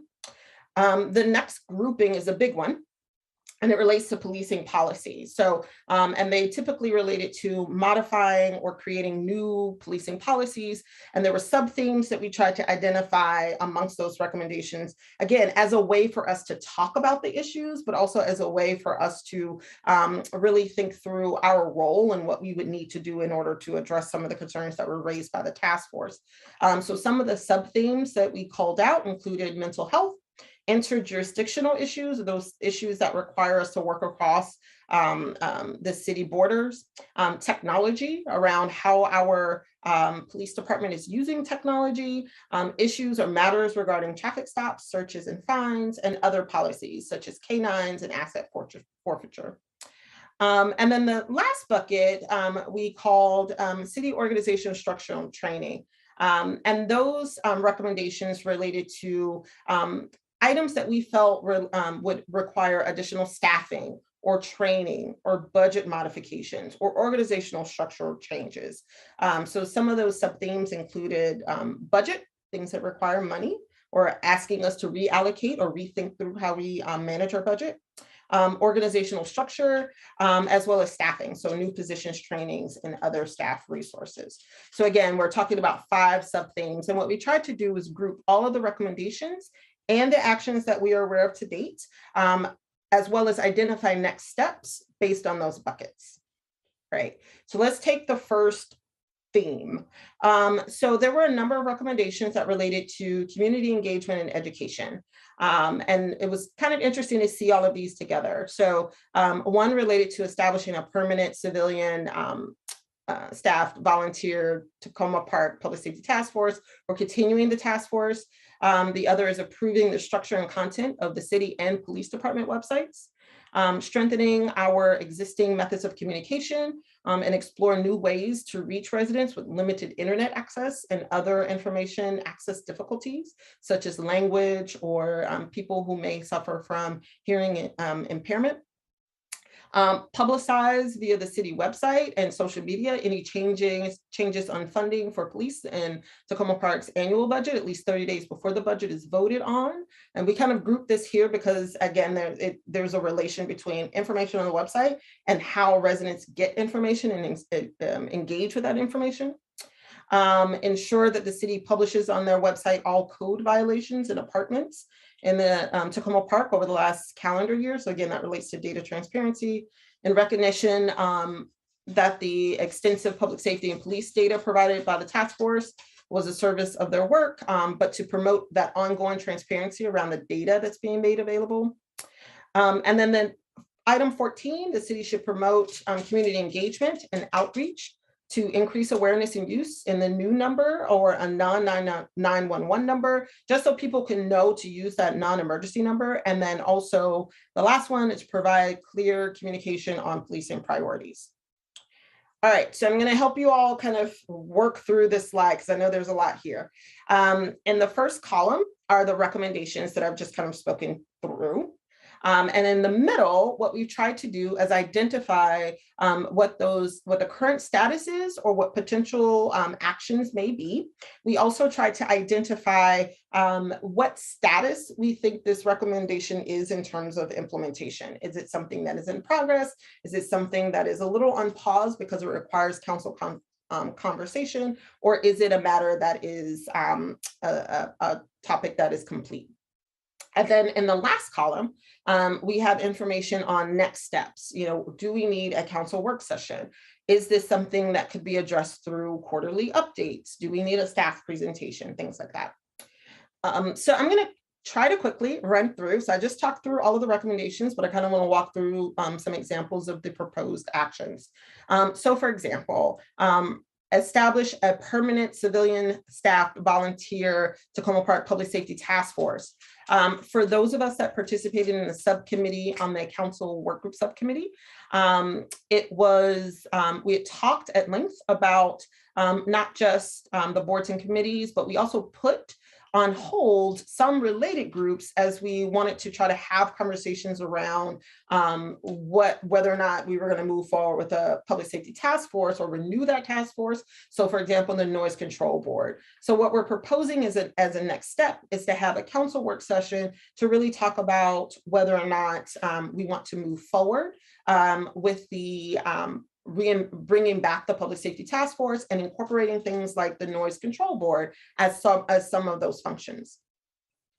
For item 13, recognition that the extensive public safety and policing data provided to the task force was of service to their work. And to promote ongoing transparency, they recommended that the data that was provided to the task force be made public. So what we learned during the November 3rd presentation is that the police department has made city arrests and traffic stop data available online, and it's interactive. It is broken down by race, gender, age, residency, and the like. So we've provided a link to that. So the question for council is, in order to consider this recommendation addressed, what is it that we would want? So is it we receive quarterly reports from staff on progress and new updates and data? Is this something that we require the police department to continue to update, and what is the frequency? And do we get an update through, for example, the annual report, police report? Is that something that we would want to see happen in order to ensure that this recommendation has been fully addressed?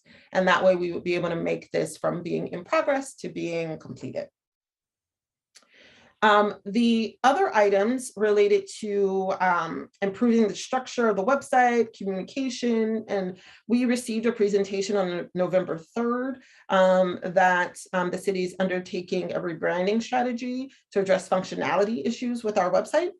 And so for council, the question is, do we want to have a staff presentation on the rebranding strategy plan, including timelines for completing the website?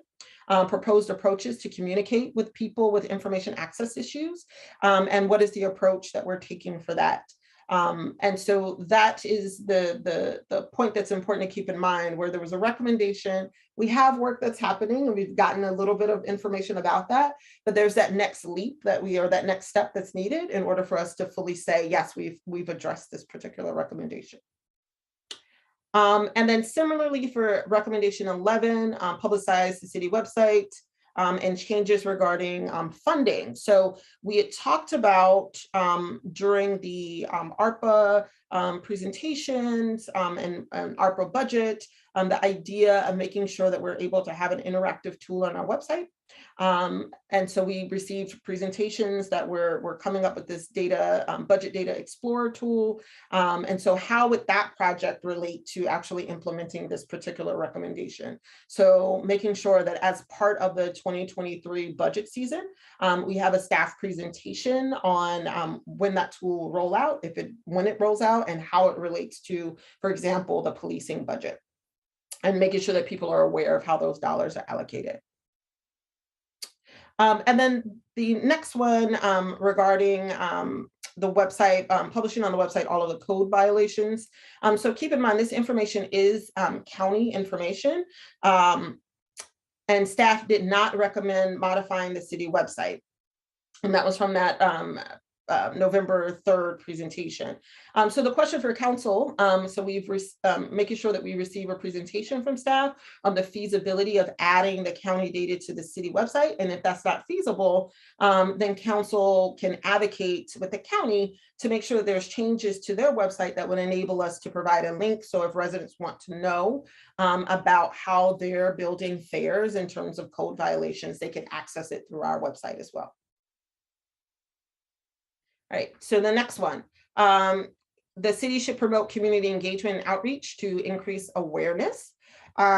So one of the things for and use of the new non-911 number. So one thing that's important for people to keep in mind is that the city currently has a non-emergency line.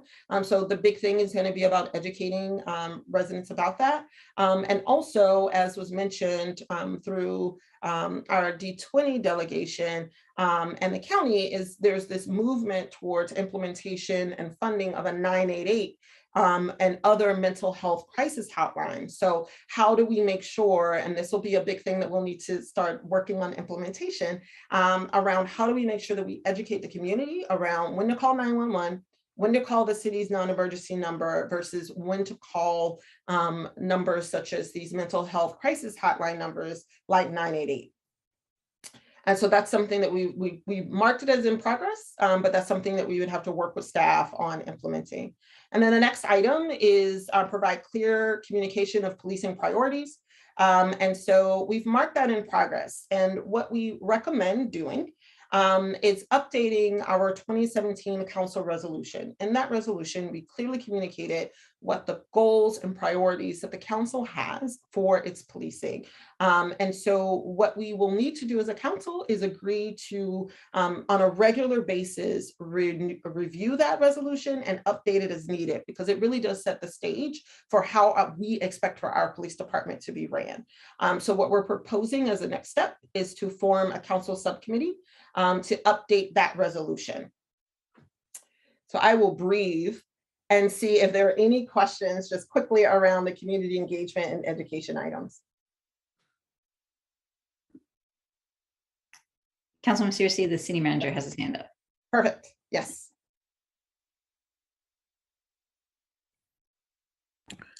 Sorry, Councilmember, you go for it. No question. Excellent. All right. So there were other recommendations that we grouped as new or expanded programs. And so instead of me reading these, I'm going to just kind of go through them alongside where we are. Saves me a couple slides. So the first recommendation was invest in and increase the number of scholarships for after school and weekend programs for children in Takoma Park. So we know that this is in progress. The rec department currently has a scholarship program. And so we currently grant all scholarships requested by disadvantaged and underserved population. So we do that. And we're also, we also have a proposal to increase the number of scholarships using ARPA funds. So that's something that we just voted on as part of the ARPA discussions. The question that we will need to discuss with council is what more is needed in terms of addressing this this recommendation. We currently have, again, a number of after-school programs. There was mention of weekend programs. And so that's something that we'll just, and we do have some of those as well. So the question for us on council is, what more would we need from the rec department once our ARPA funding goes out, in order for us to say that this is no longer in progress, but complete. The next couple of recommendations, invest additional dollars for job training programs with Takoma Park residents who are or underemployed, or who are re-entering the community after release from incarceration, and create a Takoma Park mentorship program. So again, what we heard from city staff is that our rec department currently partners with groups and provides mentoring. And there's a new RFP that's going out. We also partner with local businesses to support summer youth employment programs. And then we also have full-time youth outreach position that focuses on connecting teens and young adults with developmental and skill building opportunities. So we have the youth covered.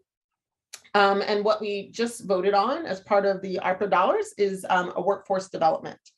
So one of the things that we will need to hear from staff is being briefed on the specific efforts, on these efforts during the budget process.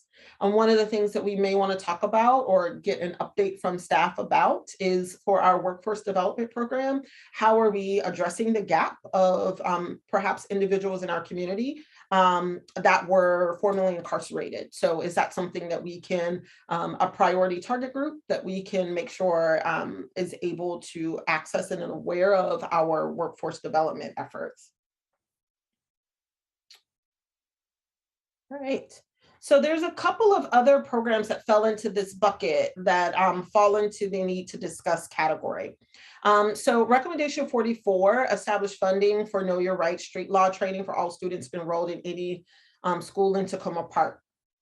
So we'll need to discuss this with our rec staff and also with MCPS as well. And work with our youth outreach to assess programs currently in local schools and investigate working with nonprofits to offer the training. And so what we'll need to do is perhaps get an update from the city manager in a future presentation on the feasibility of this work.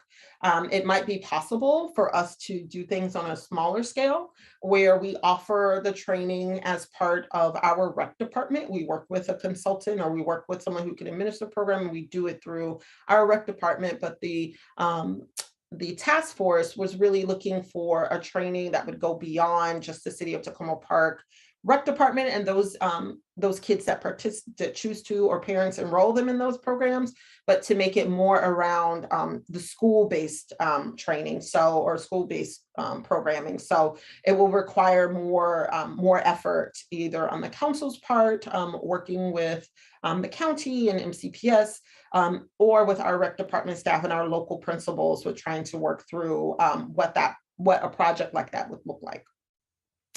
The next is create grants for Takoma Park teachers to encourage attendance to teacher-specific training.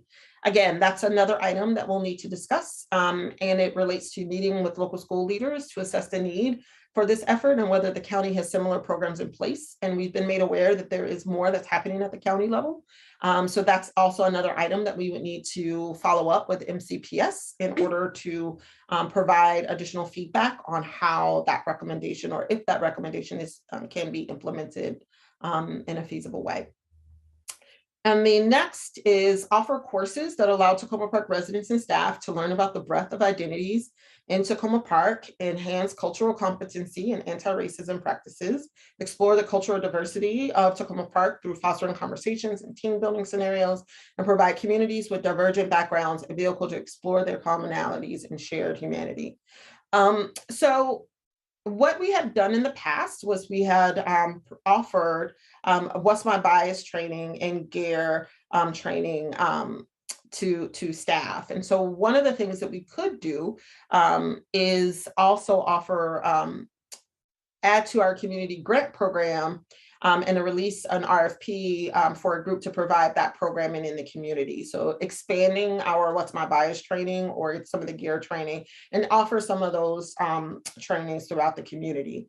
So what we'll need to do for that is to get an update from the city manager, and perhaps a future presentation on whether or not this is something that would be feasible for us to do. I would like for us to have this conversation as part of the budget, and whether or not that's something that we can make sure that we have the resources available to support in consultation with our rec department. All right, so I will pause to see if there are any quick questions around new and expanded programs. Keep in mind, I cannot see any of you. All right, I'm going to take silence as keep going. You only have about 15 minutes left. All right. So the next bucket is council external advocacy.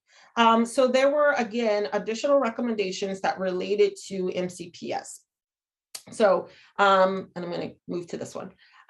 So the first recommendation was the Takoma Park City Council should pass a resolution reinforcing that Takoma Park continues to support not having Montgomery County School Police Resource Officers in public schools located in Takoma Park.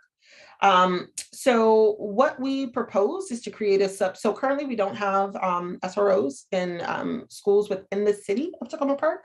And so one of the things that we talked about was creating a subgroup for the council to research current status of programs in MCPS and discussions and report back on council recommendation for action, specifically as it may relate to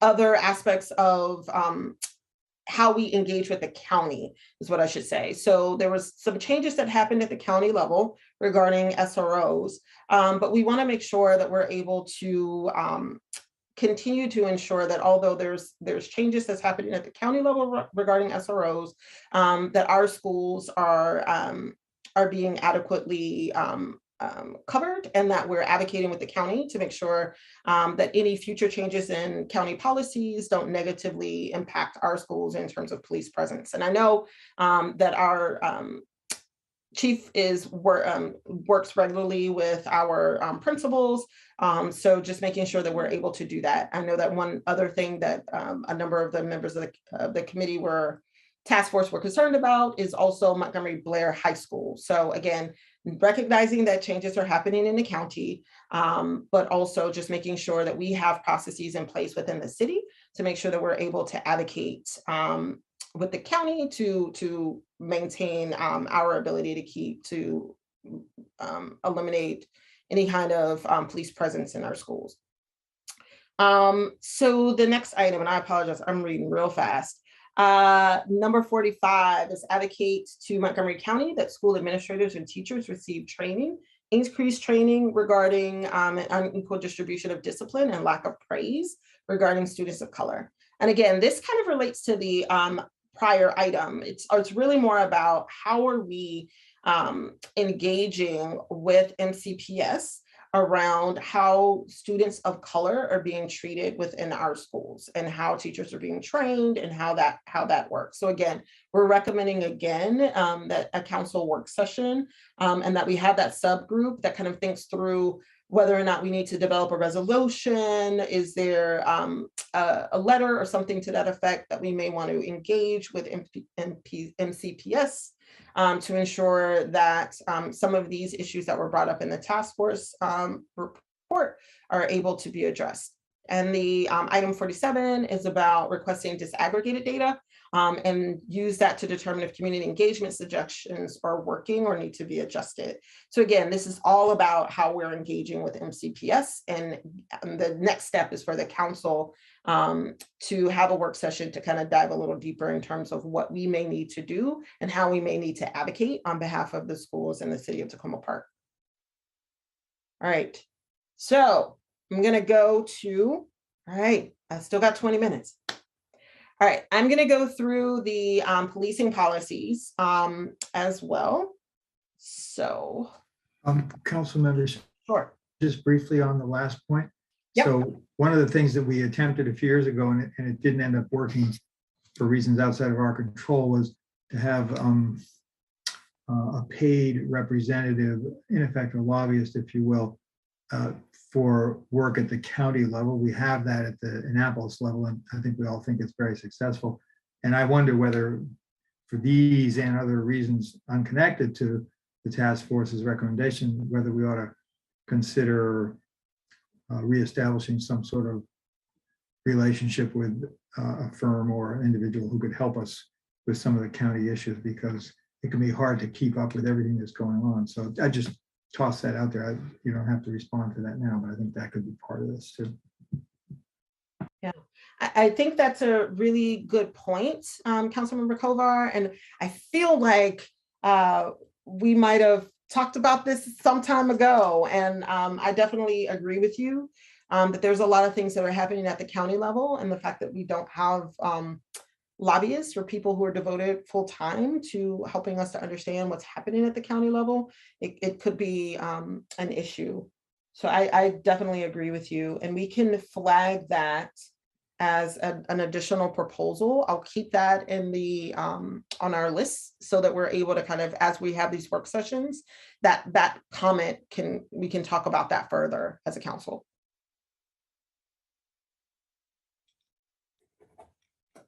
All right, so policing policies. So we had a number of recommendations that related to policing policies. And again, we tried to group them by category. So mental health was one topic, and there were two recommendations that related a lot to them. So to mental health. So the first is establishing a 24-hour line and online system where residents can request a non-armed police response. And so again, as was mentioned earlier, staff in the city council can work with the D20 delegation in county regarding state implementation and funding for 988 or other mental health crisis hotlines. And so what we're proposing is making sure that we advocate in Annapolis on any proposed legislation that relates to that. And again, keep in mind, we already have a non-emergency line, but the intent of this recommendation was about unarmed police response in many cases as it related to individuals that may be in mental health crisis. So we wanted to make sure that that point was clear as well. And then item 4, train 911 dispatchers and establish protocols to refer mental health emergencies and other non-police calls to non-police sources. So we talked a little bit about the ARPA pilot for mental health counselors, and we think that that's one vehicle for addressing this matter. And so one of the things that I noted as a next step is confirming with the police, with the chief. I know we talked today about making sure that the mental health counselors are not embedded in the police department. But one of the things that will be important is that depending on how we develop that mental health counselor or mental health service provision within the city, either through working with county level mobile crisis units, as well as any mental health counselors that we may have in the city, but how does that also work with our 911 dispatchers, and how are individuals routed to the right place so that they can get the services that they need. So that is one thing that we will need to make sure that as a part of the pilot for mental health counselors, that there is, we don't forget that there's going to be a need to make sure that the dispatchers are able to also coordinate calls to the appropriate group that could help address those matters. So that's one item that we marked as next steps. Interjurisdictional is another area. One of the things that came up was creating and strengthening mutual agreements, or those MOUs, with our neighboring jurisdictions. And so that's in progress. The chief has been working to establish MOUs with neighboring jurisdictions. So one of the things that we may need to do as a council is to talk about what we may need, what we can do to assist with moving some of these MOUs forward. We have had, and we've had the chief talk many times about how he's trying to move these MOUs forward, but he's facing resistance. So one of the questions is, does the council need to get involved, write letters, work with our colleagues in other jurisdictions to see what we can do to kind of move some of these MOUs forward? The other item that we'll need to discuss is the review and update cross-jurisdictional coordination protocols for incidents and encourage joint training. So one of the things that we propose for this item is to ask the Chief's Advisory Committee to review and update the council on any edits needed for this particular item. And so we know that that group is coming before a council to offer their thoughts around these recommendations. So it would be helpful to know what thoughts they have regarding item 29. All right. So the next few items relate to technology. The first is related to body-worn cameras and making sure that we update the police department's policy to ensure accountability and transparency. We wanted to make sure that folks are aware that currently the city has a body-worn camera policy. We provided a link to that. So one of the things, and it's come to light that some of our policies are pretty strong, but making sure that council is aware of that these policies exist. And that we are also aware of when these policies are being updated. So we've had conversations with the chief around the review and the update process and how those matters can be communicated. It's also important to keep in mind that any purchases around technology for the police department is approved by council. So making sure that council is aware of what these technologies are designed to do and what some of the potential risk may be from these technologies, such that we're able to have conversations and develop the necessary policies before we are actually approving certain types of purchases. So for item 30, the task force was unified in their agreement that the emergent and rapid changing policing technologies are an important issue and deserving an additional study and public input. So one of the things that we propose is to have a work session to discuss technology and policing and to maybe invite external presenters to kind of talk about what some of the issues are. I know the mayor has been collecting information. So there's a number, it's a very complicated and robust area, and it might be helpful for us to just have a work session or information session just to learn more about the different technologies, especially because, again, we do vote to approve those purchases. So and then the next item, the task force was a little split, and this is where it relates to license plate readers. So majority of task force members recommend eliminating all funding for the current use of the purchase of additional license plate reader technology. And a minority of the task force members recommended the city council request information from our police department about how license plate readers have been employed and the investigative value that they provide. And so one thing that is we wanted to make sure that folks know is that we have a general order on use of license plate readers. And what we could do is schedule a work session to discuss the use of license plate reader technology and whether or not any updates to the current general order necessary. There's two sides of this coin, and I think it'll be important for us to just have a conversation about technology generally, just so that everyone kind of understands, because I think there are pros and cons for all of these technologies. That I think the devil is in the details in terms of our policies and making sure that we have the necessary processes in place to update those policies, review and update those policies to make sure that we're not creating systems that are disparaging to Black and Brown residents in the community. All right, policing policies continued. So we have a few of these, and a couple of these we marked as complete. So traffic stop searches and fines. So the Tacoma Park Police shall use their discretion to end police traffic stops for low-level offenses. So the police department has done this under Chief Duvall. One of the things that we did talk about with the chief is making sure, again, that we're continuing to review our policies and practices to ensure that officers are following procedures and examine additional ways to reduce disparities in traffic stops. And we also suggested that they incorporate updated information as part of the annual policing report. The next item, create a poverty exemption fine reduction program for recipients of speed camera tickets. So what this basically is referring to is reducing the fines for people who receive speed camera traffic tickets, or if they fall below certain income thresholds, exempting them from the fine.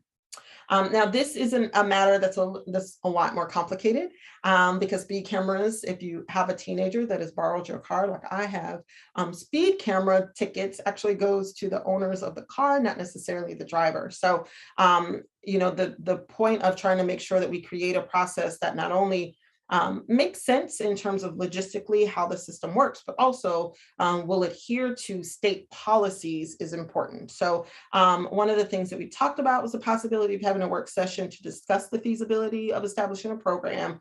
The police chief did inform us that this may require a state policy change to make it feasible. And if that's the case, is this something that the council wants to lobby for in order to enable something like that to happen? The next item is an officer may not search a vehicle or residence unless they have appropriate probable cause or they obtain written informed consent in a language which the driver understands. So the proposal, so the city has policies on searches. One of the things that we did discuss was whether or not we need a work session or we can just discuss whether updates are needed. So one of the things that we needed to confirm with the chief was whether or not written consent is something that's included as part of our policies. So again, you'll see a lot of themes around, we have certain policies, we have certain things that are practices, and then the question is just making sure that those practices are solidified somewhere. So there's a number of cases where that's the case throughout all of these recommendations. The next is establishment of an additional speed camera zone should be subject of properly noticed public engagement and focus on areas with high rates of traffic accidents. So we marked this item as complete, but we could discuss it. The city policy is restricted by state law in placing additional speed cameras. We don't have control over that. A state contractor decides and reviews the site to determine whether or not the location meets the requirements of for a camera. And so it is our understanding that the state process for establishing where those cameras go does not include, and I totally botched that description, I will edit this later, does not include a public engagement process. So if it's a state process, if it doesn't include a public engagement component, then does the council want to lobby the state to make sure that that is something that is put into place? And so that's the question for the council that we'll need to address. All right, so there's a number. All right, y'all, I got 7 minutes. There's a number of other policing items. One is support community-oriented policing services, procedures, and partnerships. So we've been doing this a lot, and this was also highlighted during the November 3rd presentation. And so there's a number, we have a whole community policing page that includes lots of things that the police department does. In the November 3rd update, they also added additional bike and foot patrols, in addition to all of the other things that they do. So the question for council is right now, the police department typically reports on those programs that are those community policing activities as part of their annual report. The question for council is, do we want to see more than what we're doing? And are we making sure that there are resources available to do those other types of projects? So, and also whether or not there are other areas of public safety. Again, this was an item related to policing, but whether or not there are other aspects of public safety that might require more community activity. So again, we mark this as complete because we're doing quite a bit, and we heard in the November 3rd that the police department is doing more. But the question for the council is, do we just want to monitor how these activities are progressing, or are we expecting to see more beyond what we're already seeing? And then item 24, police department should continue practicing guardian policing, and to reinforce all officers should have annual de-escalation refresher training. So, so we are committed to doing that. And the police department has been, and you'll see in this document, there's a lot of trainings and things that we're already doing, and we already require various types of trainings regarding de-escalation. However, so we can kind of mark that as complete because they are doing that. But one of the things that we talked about as a subcommittee for the next step is that we continue to monitor and receive updates from the police department in terms of their annual report, and that we also update our 2017 resolution to ensure, again, that we are re-emphasizing that guardian policing is what we want to see in our community. And so I think those things combined, will enable us to say that this recommendation has been addressed. The next item is quantify instances where officers attempt to use and successfully use de-escalation techniques and create an award bonus to incentivize de-escalation and crisis avoidance. So what we mark this as need to discuss. We can have staff report on the feasibility of implementing this recommendation. One of the things that we have already talked about with the police department, and we know that they have implemented, is the current officer evaluation structure, and that there are incentives on good policing. It may be difficult, and this is why we wanted to talk about the feasibility with the council of actually quantifying instances where officers attempted to use and successfully used de-escalation techniques, but we are incentivizing good policing practices. So this will be a question for council in terms of whether or not there's additional data that we may need to, or we may want to see regarding the use of and training amongst officers regarding de-escalation techniques. All right. So, all right, I only got 3 minutes.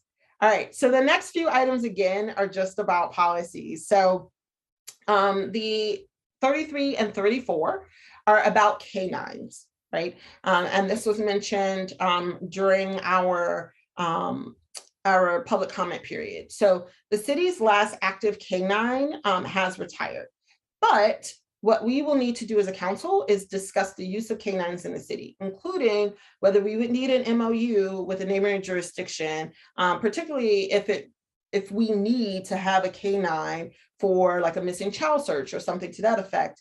where would we get those, dogs? What would be the training of those officers and the dogs, of the officers that are handling the dogs? So, and also a conversation around whether or not and how this will impact our budget. So this is something that we could have. I mentioned council work session a lot. It's just because I don't always want to say this could be something discussed in the budget or a work session, or we could just have another conversation, but this is something that we will need to discuss as a council, because elimination of the K-9 unit is an option, but we have to have what the process will be should we need a K-9 in the city. So those two things need to go hand in hand. The next item is post reports online documenting investigations into resident complaints filed against police officers. So previously state law prohibited the release, but one of the things that has come up is Anton's Law. And so that took effect in October 2021. So declared administrative or criminal investigations of misconduct, officers are not deemed personnel records, and thus they're released. So that has started through the county, where those types of incidents are being reported and available online. And the city has started to report on resident complaints and plan to fully comply with SB 178. Now, the question for council in terms of next steps is, what more do we need in terms of staff compliance with the new state law and the posting of resident complaint data? And then also follow up with the city attorney about this as well, about what we can actually post online and what can publicly be made available. So again, this is one area where there's a few moving parts in terms of, the state law, what's happening with the county implementation, and then what we may choose to provide on top of that, and then what is appropriate and legal for us to make available. So we'll need to have additional conversations regarding that. The next two items relate to the federal 1033 program or other programs that transfer military equipment. And the other is the use of civil asset forfeiture. So for both of these items, and we have in practice, we don't do this in practice. For the 1033 or the military equipment, what we will need to do as a council is confirm with staff that is, we know that we have a policing policy where we don't buy these types of, we don't buy military equipment, but we also need to confirm with city staff that that is a matter that is true to our procurement policies as well, just to make sure we have the policies in place and we can point people to them.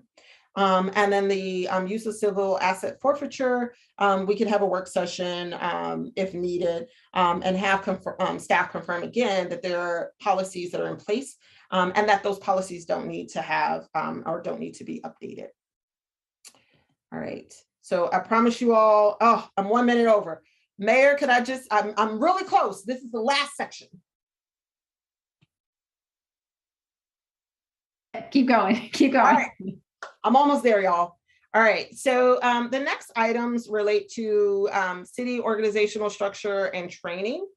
So there were a number of recommendations that related to how we were obligating dollars, specifically as it relates to the police budget, but also additional services that are needed, and the call for additional staff to support them.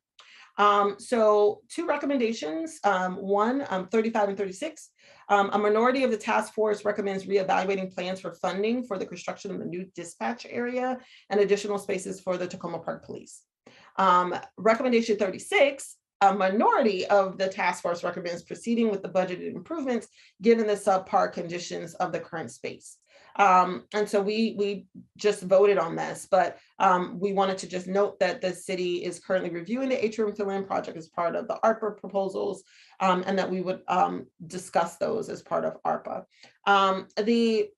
The big thing to keep in mind regarding this matter, and I will just give a personal account, this weekend I had to go into the building and pick up something from my mailbox. And as I was walking in, there was an officer having a conversation with someone about outside of the police department, but he was trying to have a conversation with a person who came in and asked for a question. And the way that the atrium echoes, you can hear every single thing that they were discussing with that individual on the second floor, on the third floor, I'm sorry, you could hear it. So I think it is important for us to keep in mind that there are more aspects of the atrium fill-in project than just providing additional office spaces for the Tacoma Park Police. So I just wanted to kind of give that little antidote, but that is something that we did just vote on. The next items, 41 and 42, a majority of the task force members recommended funding for the scholarships that were previously mentioned through the reallocation of any Tacoma Park Police Department funding. A minority of task force members believes that determining the specific funding source of the funding is not the primary importance of these recommendations. They should be invested in from any available resources. So one of the things that we did talk about as a subcommittee is how we want to have conversations with the general public around the Tacoma Park Police budget as part of the FY 2023 budgeting process. And it would be helpful for staff to prepare a presentation as part of those budget briefings to explain how the city's policing funding is obtained and budgeted. One of the things that did become clear is that it wasn't really clear to the general public how we get the resources and what we can use the funds for. And so the subcommittee thought that it might be really helpful to educate residents around that piece so that we could have more conversations, not just about the policing budget, but how we can make sure that we're budgeting and allocating resources that we're able to reallocate to the appropriate uses. All right, so the next items. Create a community assistance office and community safety team. There was also a recommendation to establish a neighborhood services division and Tacoma Park government that is separate from the Tacoma Park Police. And then there was also a recommendation for a city resource coordinator. So one of the things that we have underway is an organizational assessment, and the scope of the project includes aspects of these recommendations, and we'll need an update, but I last heard the assessment is expected to be complete in March 2022.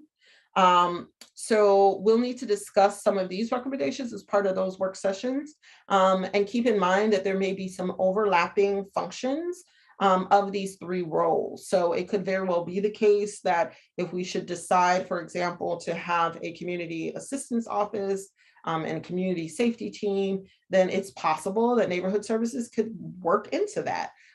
So that's one of the things. And the city resource coordinator, quite frankly, relates a lot to some of the social service, and we'll learn a lot through some of the ARC fundings that's going to some of the social service and navigator work. So there's definitely work that's happening to address these recommendations. I think the big thing will be making sure that we have discussions once we have that organizational assessment in around next steps for these. The next item is create a public safety auditor. Now, this role is different in that it is designed to be an independent person responsible for overseeing aspects of police department actions. And so one of the things that we talked about is whether we need as council subcommittee to review and make recommendations regarding whether this role is needed in light of the city structure and laws which provide the city council and the city manager oversight responsibility to review the police department. So it's kind of like, do you hire someone to work under, for example, the city manager that's responsible for reviewing the police department, which is technically a role that the city council and the city manager would have. And then also, if there are any documented issues, there's a mechanism to bring in a third-party federal auditor to review. So what we're proposing is that we just have more conversations around that role and the functions that were proposed by the task force and our current roles and responsibilities as council and with the city manager, and what that third-party auditor can do to come up with an approach to ensure the integrity of the actions that are happening within our police department. So that is that item. So again, this could be another possible council work session. I totally lied to you all. There are a bunch of more. And so there are other, and these are all basically the same. There were other requests that were made, adding additional staff to the Tacoma Park Housing and Community Development Department. Again, we have that org assessment or that org study going on. The victim witness coordinator position should be 2 roles. Again, our hope is that that's something that we could talk about as part of the organizational study. Provide training and update protocols to ensure sensitivity, cultural competency, and fairness in official statements released by all city agencies. So we recognize that the city is undergoing procedural changes to ensure that this is occurring. What would be really helpful is an update from the city manager and the director of communications around how these processes are being developed, so that we're making sure that we're running the necessary checks and that people are appropriately trained to make sure that when we're releasing different types of press releases, that they're culturally sensitive and their delivery. And then item 15, the council shall ensure that the police employee assistance program has appropriate funding. We would like for staff to present to council about the police employee, I can't talk now, assistance program, including the current use and whether additional funding is needed.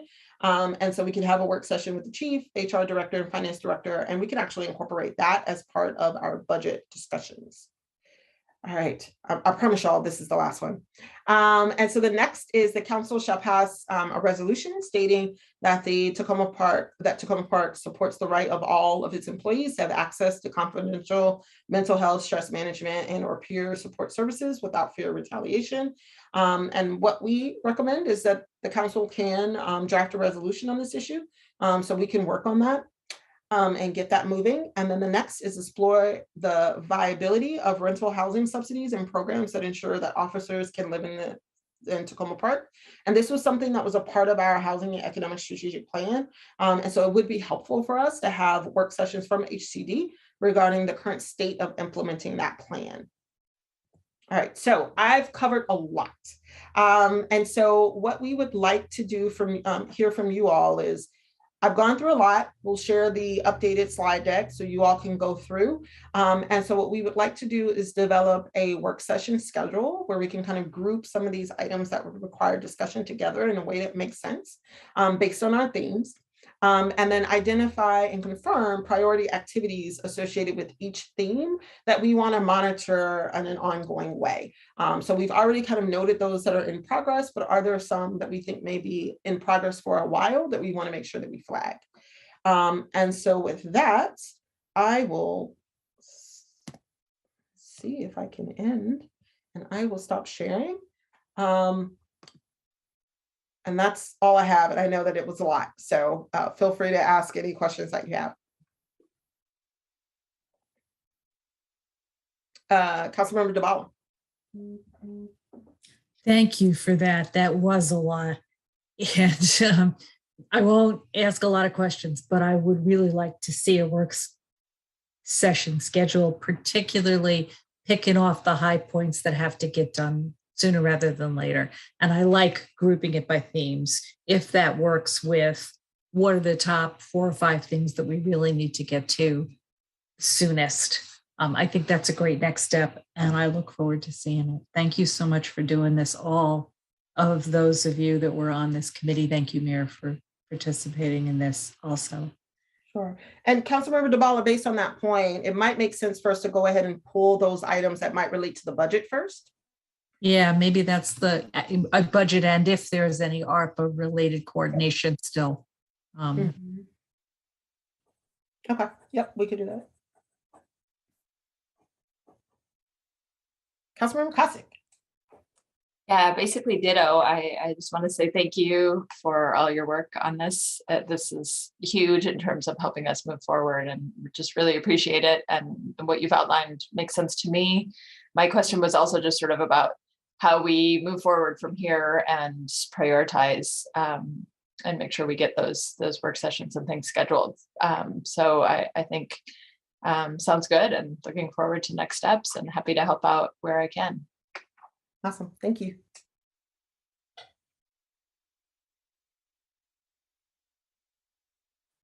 Any other questions, comments? I just want to note too, it's not, I don't think it's next week, but the following week, we do have the police chief's annual report, and the Chiefs Advisory Committee has also been looking at this. So we'll also get their feedback as well. That will help inform,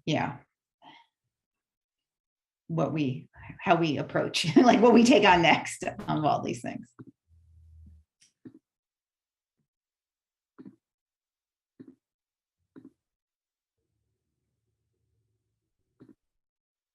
All right. So I will take silence as acceptance, and we can go forth and prosper. Awesome. All right. Well, that is it for us.